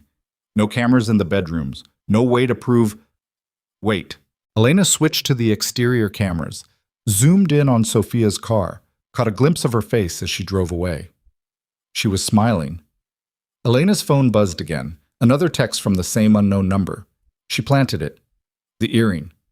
She wanted you to find it. Ask yourself why. Elena stared at the message until her eyes burned. Ask yourself why. Because Sophia was jealous, bitter, still nursing a grudge about Adrian marrying someone else, because she wanted to destroy the marriage. Elena should have felt relief, should have been glad Adrian hadn't betrayed her, but all she felt was sick, because the earring had worked. For hours she doubted him, questioned everything, let suspicion poison what they'd just started building. That was the real damage, not the lie itself, the fact that she'd believed it so easily. The front door opened downstairs. Adrian's voice called out, "Elena, you home?" She found him in the foyer, loosening his tie, looking exhausted. "Hey," he said. "I got out as fast as I could. What's wrong?" Elena pulled the earring from her pocket, held it up. Adrian's expression shifted. Confusion first, then understanding, then something that looked like hurt. "Where did you find that?" he asked quietly. "Your bedroom, under the bed." "And you think—" "I know it's not what it looks like," Elena interrupted. "I have proof." She showed him the security footage, watched his face harden as Sophia appeared on screen, entering the house, going upstairs. When it finished, Adrian was silent for a long moment. "She broke into my house," he said finally. His voice was dangerously calm. "Went into my bedroom, planted evidence, all to..." "What? Convince you I'm cheating?" "Yeah." "And you believed her?" The words hit like a slap. "For about 6 hours, yeah," Elena admitted. "Then I got a text telling me to check the footage." "Who from?" "I don't know. Unknown number." Adrian took the phone, looked at the messages. "This doesn't make sense. Who would help you? Someone who wants Sophia exposed? Or someone who wants us to turn on each other even after seeing the truth?" Elena hadn't thought of that. Adrian handed back the phone, looked at the earring in her palm. "Did you think I'd do that? Sleep with someone else 3 days after what happened between us?" "I didn't want to think that." "But you did. For a few hours, before I knew better." "A few hours is all it takes, isn't it?" Adrian's voice was bitter now. "For doubt to creep in, for trust to crack." "I came to you," Elena said. "I wanted to talk about it. I didn't just assume..." "You assumed enough to spend the whole day sick over it. I can see it on your face." She couldn't deny that. Adrian walked to the window, stared out at the garden. "My late wife lied to me for 3 years, stole millions. I didn't see it because I trusted her completely. So when trust breaks, even a little, I notice." "This is different." "Is it?" "Yes, because I'm not her. And you're not the person who broke me either." Adrian turned. "Who did break you?" The question caught her off guard. "What?" "Someone made you believe you're not worth fighting for. Someone taught you to doubt good things when they happen." "Who was it?" Elena's throat tightened. "That's not fair." "Neither is assuming I'd betray you before even asking." They stared at each other across the foyer. The space between them felt enormous. "I'm sorry," Elena said finally. "You're right, I should have come to you immediately. You should have trusted me." "I did. Eventually." "Eventually isn't good enough." The words stung because they were true. Adrian scrubbed a hand over his face. "I need to deal with Sophia. This is harassment, breaking and entering." "What are you going to do?" "Talk to Harlan. He needs to control his family before I get lawyers involved." "Adrian, she broke into my house, Elena, into my bedroom, Where my daughter sleeps down the hall. This isn't about us. This is about safety. He was right, but Elena could see the wall going back up. The careful distance he'd dropped in Nantucket, reassembling itself brick by brick. "Don't do this," she said quietly. "Do what?" "Shut me out. Punish me for being human." "I'm not punishing you. I'm protecting myself." "From me?" "From this. From caring too much and getting destroyed when it falls apart." "It doesn't have to fall apart, doesn't it?" Adrian looked at her. "We've been really together for 3 days, Elena. 3 days. And already we're here. Already there's doubt and planted evidence and games. What happens in 3 months? 3 years? We fight for it. We choose to trust each other. And when that's not enough, then we fail. But we don't give up before we've even tried." Adrian was silent for a long moment. Then he picked up his phone. "I need to make some calls." He walked away, left Elena standing in the foyer holding a pearl earring that had nearly destroyed everything. That night, Elena couldn't sleep. She lay in her own suite, the one she'd abandoned since Nantucket, and stared at the ceiling. Down the hall, Adrian was in his room. Separate, distant, like they'd never crossed that line at all. Around midnight, Elena's phone rang. Unknown number. She answered. "Who is this?" Someone who's trying to help. The voice was female, muffled, deliberately disguised. Why? Because Sophia Vance is poison and someone needs to stop her. You sent me the security footage tip. Yes. Why help me? Because you don't deserve what she's doing, and because Adrian deserves better than being manipulated by his dead wife's ghost and his living enemies. Elena sat up. Who are you? That doesn't matter. What matters is this. The earring was just the beginning. Sophia won't stop. She wants you gone. Then I'll leave. Problem solved. No.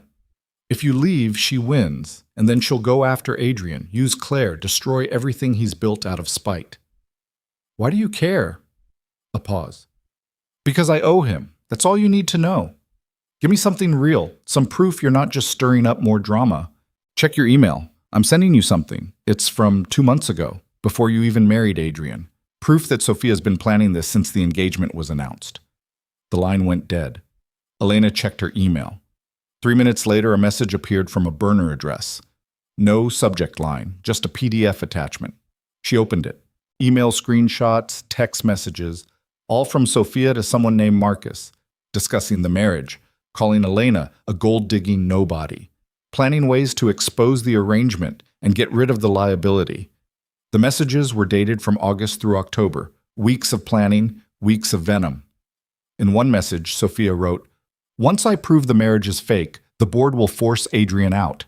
Then the company destabilizes and I can finally get what I deserve." Elena's hands shook. This wasn't just about jealousy. Sophia was planning to destroy Adrian's career, his company, everything, and Elena was just the first target. She forwarded the emails to Adrian, then called him.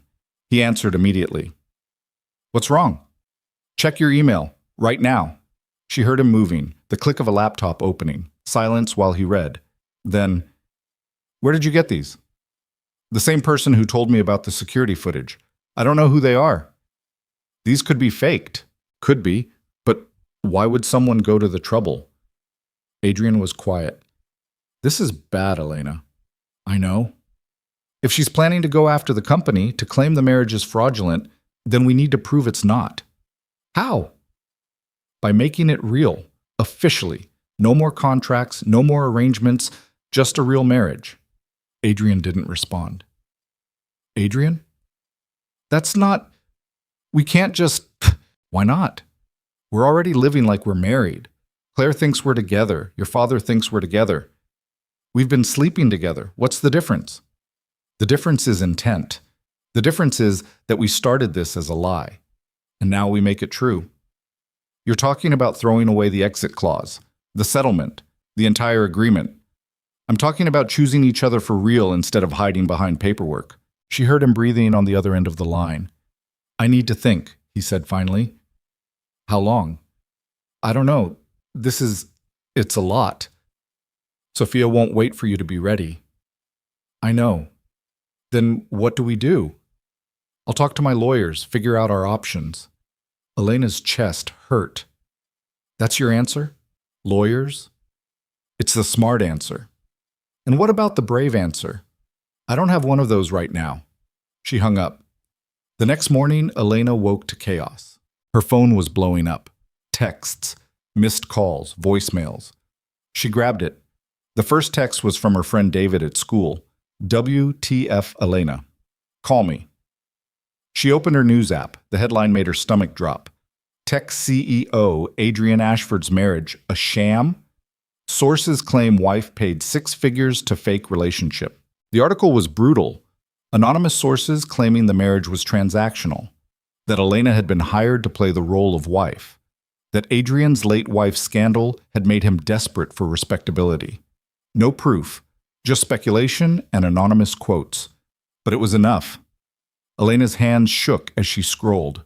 The story had been picked up by business publications, tech blogs, even gossip sites. Her phone rang. Harlan Vance. Did you do this? He demanded when she answered. What? No. Someone leaked the arrangement. Now Adrian's board is calling emergency meetings. This is a disaster. I didn't... Harlan, this is Sophia. She's trying to destroy... I don't care who it is. Fix it. Now. Before my family's name gets dragged further into this mess. He hung up. Elena grabbed clothes, ran downstairs, found Adrian in his study looking like he hadn't slept. Did you see? She started. I saw. His voice was flat, dead. Adrian. Oh. The board wants a statement. Proof the marriage is legitimate. They're threatening to force me out if this turns into another scandal. Then we give them proof. How? Everything about this looks exactly like what it is. Was. He corrected himself. A contract marriage. So we tell the truth. That it started as an arrangement but became real. Who's going to believe that? People who know us. Claire, my father, your friends. I don't have friends. I have business associates who are currently questioning my judgment. Elena moved closer. Then we prove them wrong. Adrian looked at her, really looked at her. How much of this is about saving my reputation, and how much is about saving us? The question hit hard. Both, Elena admitted. Is that wrong? I don't know anymore. Her phone buzzed, another unknown text. Meet me at the Common. Boston Public Garden. The Bridge. 1 hour. Come alone. I'll give you what you need to destroy Sophia. Elena showed Adrian the message. It's a trap, he said immediately. Or it's the person who's been helping me. You don't know that. I know Sophia won't stop. This mystery person seems to want her stopped. That's good enough for me. Elena, I'm going. You can come or not. Adrian grabbed his coat. I'm coming. They drove to the Common in tense silence, parked and walked through the gardens toward the bridge. November had stripped most of the trees bare. Tourists took photos. Joggers passed. At the bridge, a woman stood with her back to them. Thin, blonde, expensive coat. She turned. Vivian Vance. Elena stopped. You? Vivian smiled thinly. Surprise. You've been helping me? Why? Because Sophia's my sister and I love her, but she's also unhinged, and what she's doing to you, to Adrian, it's gone too far. Adrian stepped forward. You leaked those emails to Elena. I did. Why? Because someone needed to stop Sophia before she destroys herself along with everyone else. Vivian pulled an envelope from her coat. This is everything, Sophia's communications with the press, the sources she paid to plant the story, proof she orchestrated the whole thing. Elena took the envelope. This could ruin her. She's already ruining herself. I'm just giving you the tools to fight back. Why now? Adrian asked. Why not weeks ago? Because I wanted to see if you two were real first. If this marriage was just business like Sophia claimed, I'd have let her expose it. But watching you at the gala, the way you defended each other, I realized it's not fake anymore. Maybe it never was. Elena stared at her cousin. You gambled with our lives to see if we cared about each other? Yes, and you passed. Congratulations. Vivian's expression softened slightly. For what it's worth, I'm sorry. About my family, about Sophia. You deserved better than being dragged into our mess. What happens to Sophia? Elena asked. That's up to you. You have the proof. You can go public, destroy her reputation, or you can bury it and let her self-destruct on her own. Adrian took the envelope. What do you get out of this? Peace of mind, knowing I tried to do the right thing for once. Vivian started to walk away, then paused. One more thing. The marriage. Make it real or end it. But don't keep living in this gray area. It's killing you both. She left. Elena and Adrian stood on the bridge holding evidence that could change everything. We should go to the press, Elena said. Clear your name. That would destroy Sophia. She tried to destroy us. I know. Adrian looked at the envelope. But if we go public with this, it proves the marriage started as an arrangement. Even if it's real now, the damage is done. So what do we do? Adrian was quiet for a long time. Then, we tell the truth. Not to the press, to the board. We admit the marriage started as a contract, that it's real now. We let them decide. They'll force you out. Maybe. You'd give up your company? I'd give up pretending. Adrian met her eyes. I'm tired, Elena. Tired of lies and games and protecting myself. If the board can't see past how this started to what it is now, then maybe I don't want to work for them anyway. Elena's eyes burned. You're serious? Yeah. What about Claire, your legacy? My legacy is my daughter, and I'd rather her see me fail honestly than succeed through deception. Elena stepped closer, took his hand. Then we do it together. You could walk away. Take the settlement. Start fresh somewhere Sophia can't touch you. I don't want fresh. I want this. Messy and complicated and real. Adrian kissed her. Right there on the bridge with tourists walking past and the November wind biting through their coats. Kissed her like she was the only real thing in a world full of lies. When they broke apart, Elena whispered, "Whatever happens, we face it together." Together, Adrian agreed. They walked back to the car holding hands. Neither of them knew that in 3 days, everything would fall apart anyway. That trust, once tested, could shatter completely. That the worst betrayal was still coming. But for that moment, crossing the common together with proof of Sophia's schemes in hand, they believed they'd survive anything. They were almost right. That night, the board met an emergency session. Adrian presented everything: the original contract, the timeline, Sophia's interference, and the truth about what the marriage had become. The vote was split. Half wanted him out immediately. Half were willing to wait and see. They gave him 30 days to prove the marriage was legitimate. 30 days to convince them he wasn't a liability. 30 days before everything came crashing down. Elena lay in Adrian's bed that night, their bed now, officially, and tried not to think about deadlines. What if we can't convince them? She asked. Adrian pulled her closer. Then I walk away. Start something new. Just like that? Just like that. You built that company from nothing. I built it once. I can build again. He kissed her forehead. With you, this time. Elena wanted to believe him, wanted to trust that love and honesty would be enough.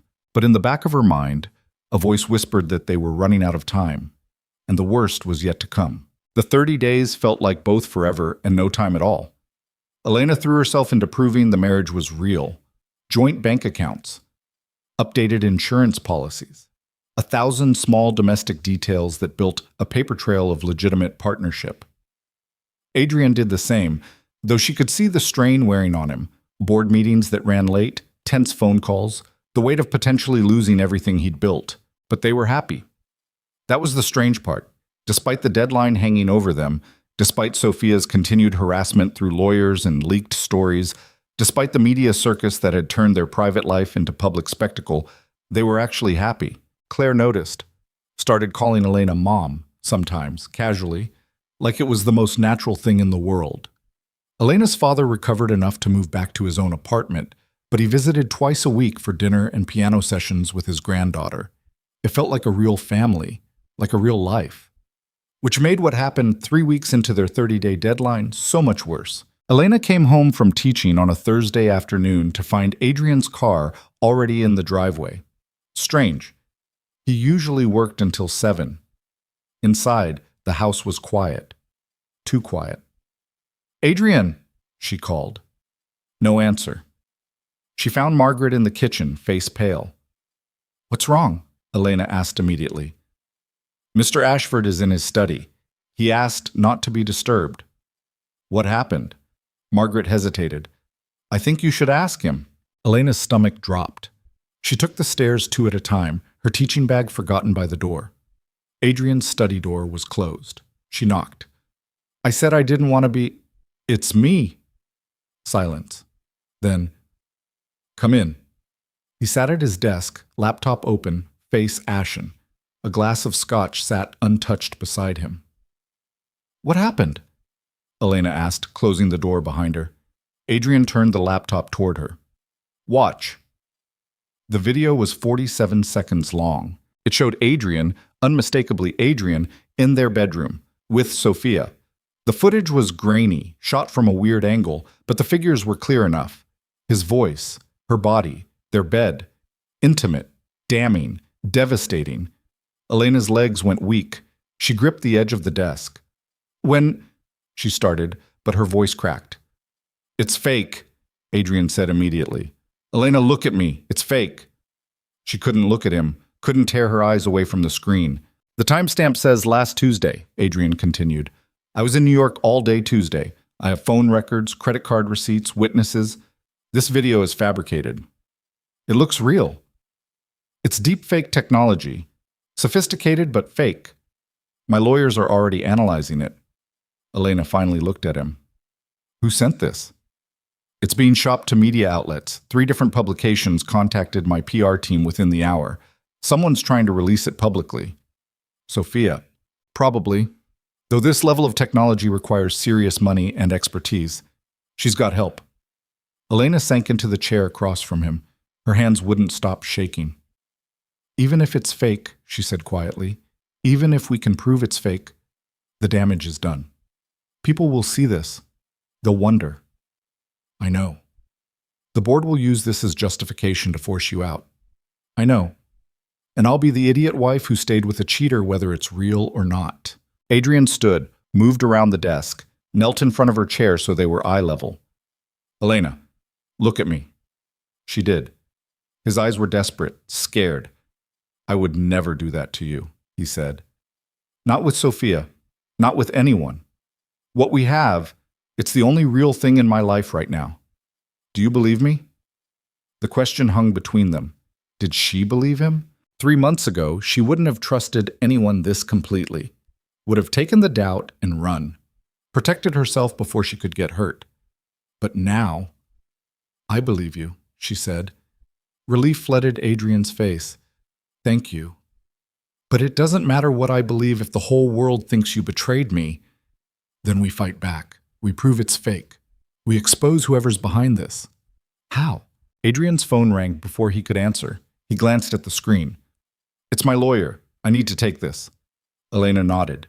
He stepped into the hallway, voice low and tense. She sat alone in the study, the frozen video still on the screen, stared at the fabricated image of her husband with another woman, and felt something cold settle in her chest. Not doubt. Not anymore. Rage. Someone had done this deliberately, created this video, timed its release for maximum damage, tried to destroy everything she and Adrian had fought to build, and Elena was done playing defense. She grabbed her phone and called the unknown number that had helped her before. It rang 6 times before Vivian answered. "This is escalating fast," Vivian said without preamble. "Did you know about the video?" "I heard rumors. I didn't know it was this bad." "I need to know who's helping Sophia. Names, companies, everything." "Elena, I'm not asking. I'm telling. You wanted to help? Help me end this." Vivian was quiet for a moment. Then, "There's a tech consultant, Marcus Chen. He specializes in digital manipulation. Very expensive, very discreet. Sophia hired him 2 months ago." "Can you prove it?" "I can get you his invoices, but using them means exposing how I got them." "I don't care. You should. This will blow up my family. My father will disown me. He already abandoned my mother. I don't owe him anything, and neither do you." Vivian laughed bitterly. "You're braver than I am." "No, I'm just tired of losing. I'll send you everything I have, but Elena, be careful. Sophia's desperate. Desperate people do dangerous things. The line went dead. Adrian came back into the room. The lawyers think they can get an injunction. Stop the video from being published while we prove it's fabricated. How long will that take? Days? Maybe a week. We don't have a week. The board meets in 7 days to make their final decision. I know. Elena stood, paced to the window, stared out at the garden where leaves swirled in the November wind. I'm going to Sophia, she said. What? I'm going to confront her. End this directly. That's a terrible idea. So is sitting here waiting to be destroyed. Elena? She wants me gone, right? Fine. Let her say it to my face. Adrian moved to stand beside her. You don't have to do this. Yeah, I do. Because if I don't, she wins. She makes me afraid, makes me doubt, makes me run. Elena turned to him. I'm not running anymore. Then I'm coming with you. No, this is between me and her. Elena? Trust me, she interrupted. Please, just trust me. He studied her face. Whatever he saw there made him nod slowly. Okay, but I'm calling you every 15 minutes. And if you don't answer, I'm coming to get you. Deal. Elena found Sophia at a gallery opening in the South End. Of course she did. Sophia lived for these things, being seen, making connections, playing the part of cultured society woman. Elena walked in wearing jeans and a sweater. Hadn't bothered to change, didn't care about the stares or the whispers as she moved through the crowd. Sophia stood near a sculpture, champagne in hand, laughing at something a man in an expensive suit had said. She saw Elena approach, and her smile turned sharp. Elena, what a surprise. We need to talk. I'm busy. Make time. Something in Elena's voice made Sophia's expression shift. She excused herself from the group and gestured toward a quiet corner. What do you want? Sophia asked once they were alone. I want you to stop. Stop what? The videos, the planted evidence, the media campaigns, all of it. Sophia sipped her champagne. I have no idea what you're talking about. Yes, you do. Marcus Chen, the deepfake video. The invoices Vivian's about to send me showing you paid him $50,000. For the first time, Sophia's composure cracked. Vivian wouldn't. She did. And I have proof of everything. The earring, the leaked stories, the fabricated video. All of it traces back to you. Proof you can't use without destroying your own credibility. Try me. They stared at each other. The gallery hummed around them, laughter, conversation, the clink of glasses. Why do you even care? Sophia asked finally. The marriage was fake, a transaction. You were paid to play house with a man you didn't even know. It was fake, Elena agreed. At first, but people change, situations change. Somewhere between the contract and now, it became real. You actually believe that. I know that. Sophia laughed. You poor deluded girl. You think Adrian loves you? He loves control, stability. You're just a convenient solution to his board problem. Maybe I was, in the beginning, but not anymore. He'll never love you the way he loved Claire's mother. Good, because she was a liar and a thief who nearly destroyed him. I'd rather be loved as myself than compared to a ghost. Sophia's eyes flashed. You don't deserve him. Why? Because I'm not from the right family? Because I don't have money or connections? Because I actually work for a living? Because you're ordinary, unremarkable, a music teacher from Dorchester who got lucky. And you're a bitter woman who thinks she's owed something she never earned. Elena stepped closer. I didn't steal Adrian from you, Sophia. He was never yours to begin with. He should have been. But he wasn't, and destroying us won't change that. Sophia's hand tightened on her champagne glass. You think you've won, that you've beaten me. But even if that video gets debunked, even if Adrian keeps his company, you'll always wonder. Every time he's late, every time he gets a phone call he doesn't explain, every time you find something that doesn't quite add up. You'll remember that video, and you'll wonder if maybe, just maybe, there's truth in it. The words were designed to wound, and they did. Because Sophia was right about one thing, doubt, once planted, grew roots. But Elena had learned something over the past 3 months. Doubt was just fear wearing a different mask, and she was done being afraid. You're right, Elena said. I might wonder sometimes, might have moments where old insecurities creep back in. But here's the difference between you and me. I'll talk to Adrian about it. I'll trust him to tell me the truth. I'll choose to believe in what we're building instead of tearing it down from the inside. How very noble. No. How very human.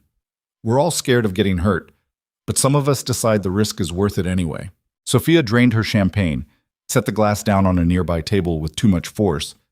You really think this ends well for you? I think it ends. One way or another, and I'd rather fight for something real and lose than win by destroying people. Then you're a fool. Maybe, but I'm a fool who sleeps well at night. Elena turned to leave. Sophia's voice stopped her. Wait. Elena looked back. Sophia's expression had shifted, something vulnerable breaking through the perfect mask. Do you really love him, or are you just playing the long game for a better settlement? The question was so raw, so genuinely confused that Elena almost felt sorry for her. I really love him, she said. I didn't mean to, didn't plan for it. But somewhere between the fake marriage and the real life, I fell for a broken billionaire trying to be a good father. And yeah, it's terrifying. And yeah, it might not work out. But it's real. Sophia looked away. I don't know how to do that, the real part. Then learn, but not by destroying other people. It's too late. The video's already out there. Then help us stop it from spreading.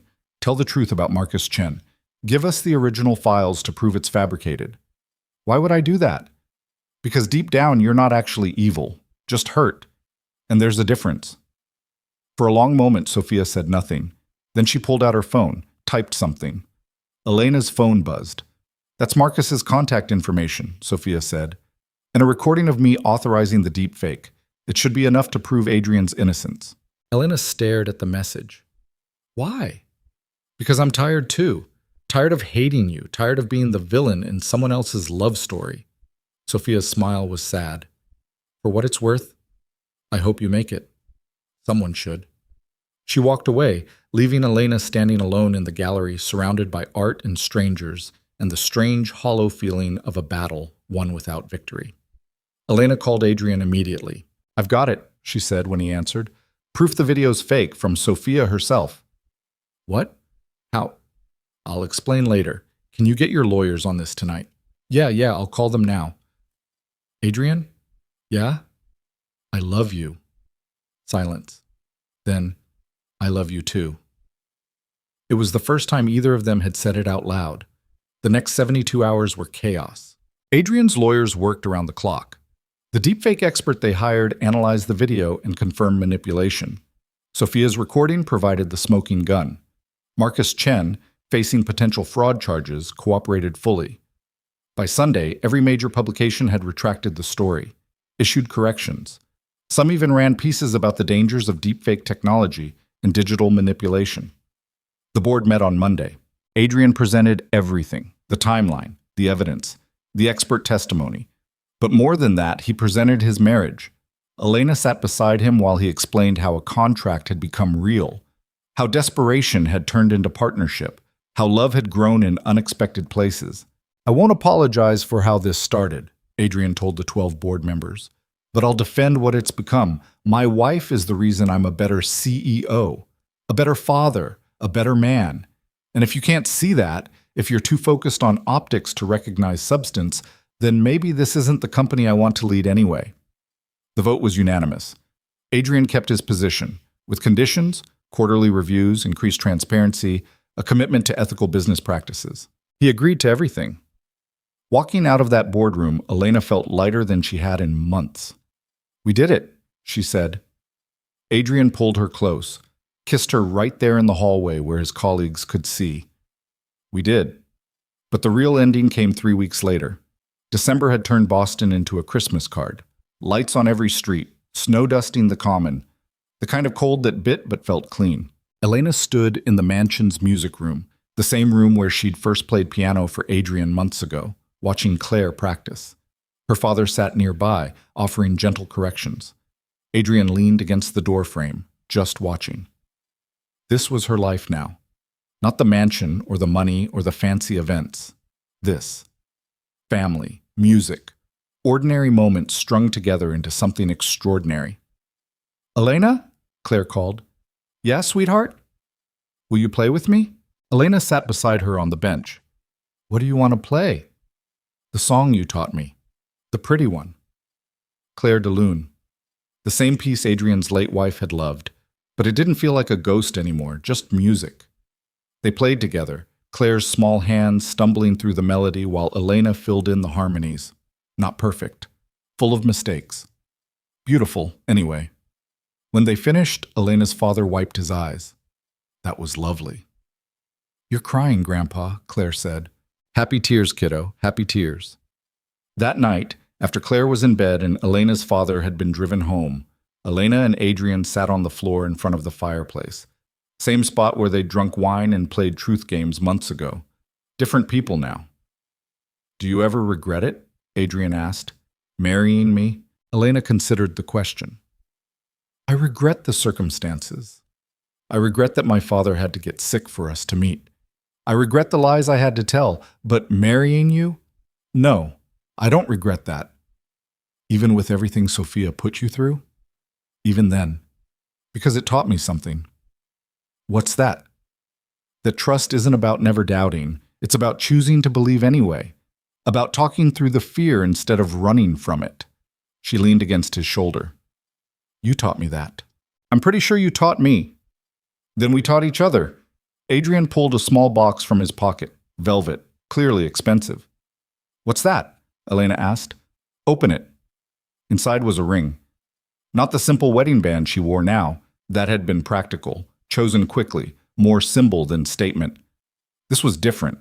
A sapphire surrounded by small diamonds. Vintage. Beautiful. It was my grandmother's, Adrian said. She wore it for 60 years. My grandfather gave it to her when they'd been married for 1 year.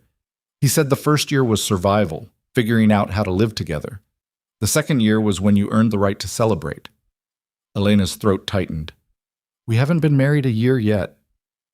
We have if you count from the actual wedding, which I do, because despite how it started, you've been my wife, really my wife, since that day in October.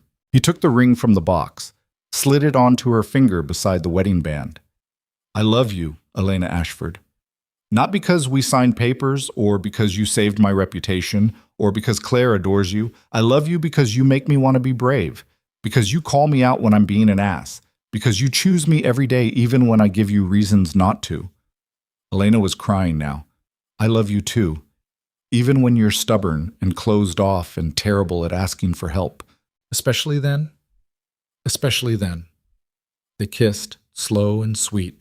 No urgency, no desperation, just two people who'd found each other in the mess and decided to stay. When they finally pulled apart, Elena said, I want to tear up the contract. We already did, remember? No, I mean officially. I want to go to Harlan's office and burn it, ceremonially, so there's no question that this marriage is real. Adrian smiled. That's the most dramatic thing you've ever suggested. Is that a yes? That's definitely a yes. They burned the contract the next day in Harlan Vance's office fireplace, while he watched with an expression somewhere between amusement and resignation.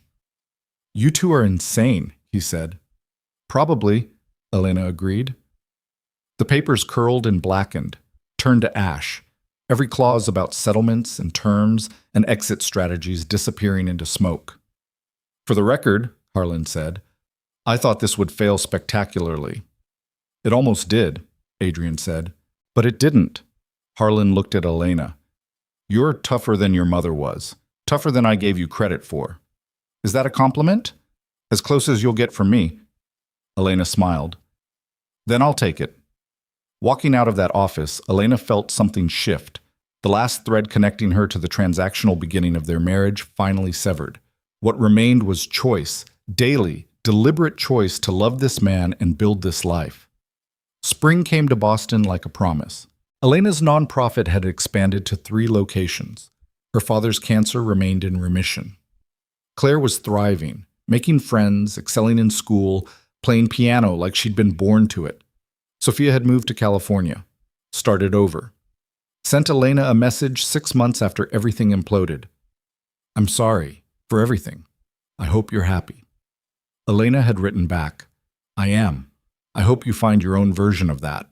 And she meant it, because holding on to anger would have poisoned what she'd built.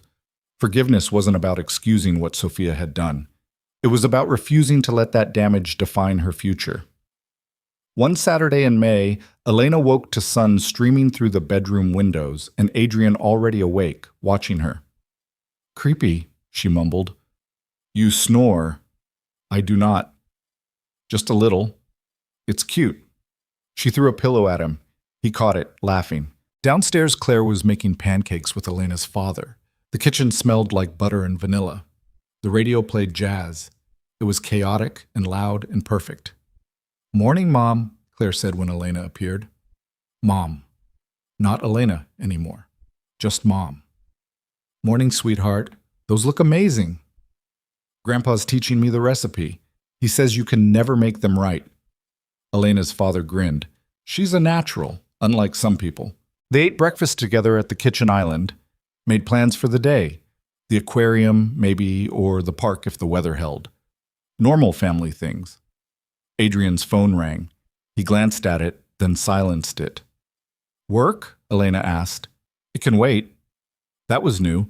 The man who'd once lived at the office now prioritizing Saturday breakfast over business calls. After they cleaned up, Elena found Adrian in the music room. He was holding something she hadn't seen before, a guitar case. "What's that?" she asked. He opened it. Inside was a worn acoustic guitar, beautiful despite its age. "Bought it yesterday," he said. "Figured it was time." "To play again?" "To try." He sat down, guitar across his lap. His fingers found the strings hesitantly, played a few experimental chords. They sounded rusty, but real. Elena sat beside him on the couch, listened while he stumbled through what might have been a song once. Couldn't remember all the notes, made mistakes, laughed at himself. "I'm terrible," he said. "You're learning. There's a difference." "Will you teach me? The way you teach Claire? You want piano lessons from your wife? I want music lessons from the person I love." Elena's chest felt too full. "Yeah, I'll teach you." They spent the afternoon like that, Adrian fumbling through basic chords while Elena offered corrections. Claire wandered in eventually, adding piano accompaniment to her father's guitar. The sounds clashed more than harmonized, but nobody cared. That night, lying in bed, Adrian said, "Thank you." "For what?" "For not giving up. On me. On us. When it would have been easier to walk away." Elena rolled over to face him. "You're worth fighting for." "So are you." They fell asleep like that, tangled together. No space between them. And if Elena dreamed of the girl she used to be, the one teaching in Dorchester, writing the tea, struggling to pay bills, she didn't mourn her. That girl had been brave enough to make an impossible choice, strong enough to survive it, open enough to let it transform into something beautiful.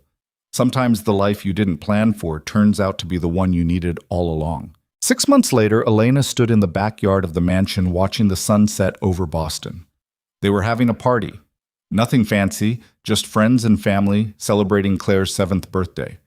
Her father played piano on the portable keyboard they'd set up. Kids ran around screaming. Adults talked and laughed and ate too much cake. Adrian appeared beside her, 2 glasses of wine in hand. "Hiding?" he asked. "Observing. That's what you said at our wedding." Elena smiled. "I wasn't wrong then either." They watched Claire lead a group of children in some elaborate game involving fairy wings and plastic swords. "She's happy," Adrian said. "Yeah. Because of you. Because of us." He kissed her temple. "I never thanked you." "For what?" "For saying yes, that day in Harlan's office. For being desperate enough or brave enough or crazy enough to marry a stranger. You thanked me by becoming someone worth marrying. Sentimental. True." Music drifted across the lawn. Laughter. The sound of children playing. Evening light turning everything golden. This was her life now. Not perfect. Not without scars. But real. Chosen. Fought for. Elena Ashford, formerly Holloway, formerly desperate, formerly alone, stood in a backyard she'd earned surrounded by people she loved and felt something she hadn't felt in years. Safe. Not because nothing bad could happen, but because whatever came next, she wouldn't face it alone. Adrian squeezed her hand. What are you thinking? That sometimes the worst decisions turn into the best ones. Marrying me was the worst decision? At the time? Absolutely. And now? Elena looked at him. At the man who'd been a stranger and became a partner, who'd been broken and learned to heal, who'd given her a family when she'd only asked for help. Now it's the best thing I ever did. They stood there as the sun set on Boston, painting the sky in shades of orange and pink and gold. Behind them, the party continued. Claire's laughter rang out clear and bright. Elena's father played something jazzy and complicated. Friends toasted to another year, another celebration, another moment of joy in a world that didn't always offer them. And Elena thought about the girl who'd stood outside the Vance estate 3 years ago, terrified and desperate and out of options. Who'd agreed to marry a man she didn't know to save the only family she had left? She'd saved her father, but in the process, she'd saved herself too. Found out she was braver than she thought, stronger than she believed, worthy of love she hadn't known to ask for. The contract marriage had been a lie, but the love that grew from it, that was the truest thing she'd ever known. And if the path there had been messy and complicated and full of mistakes, well, that was just life. Real, imperfect, human life. The kind worth fighting for, the kind worth staying for. The kind that made every risk, every doubt, every moment of fear worthwhile in the end. Elena leaned into Adrian's side, his arm warm around her shoulders, and watched the sun disappear below the Boston skyline. Tomorrow would bring new challenges, new doubts, new reasons to question and worry and wonder if they were strong enough. But tonight they were just a family, flawed and scarred and beautifully, perfectly real. And that was enough, more than enough. It was everything.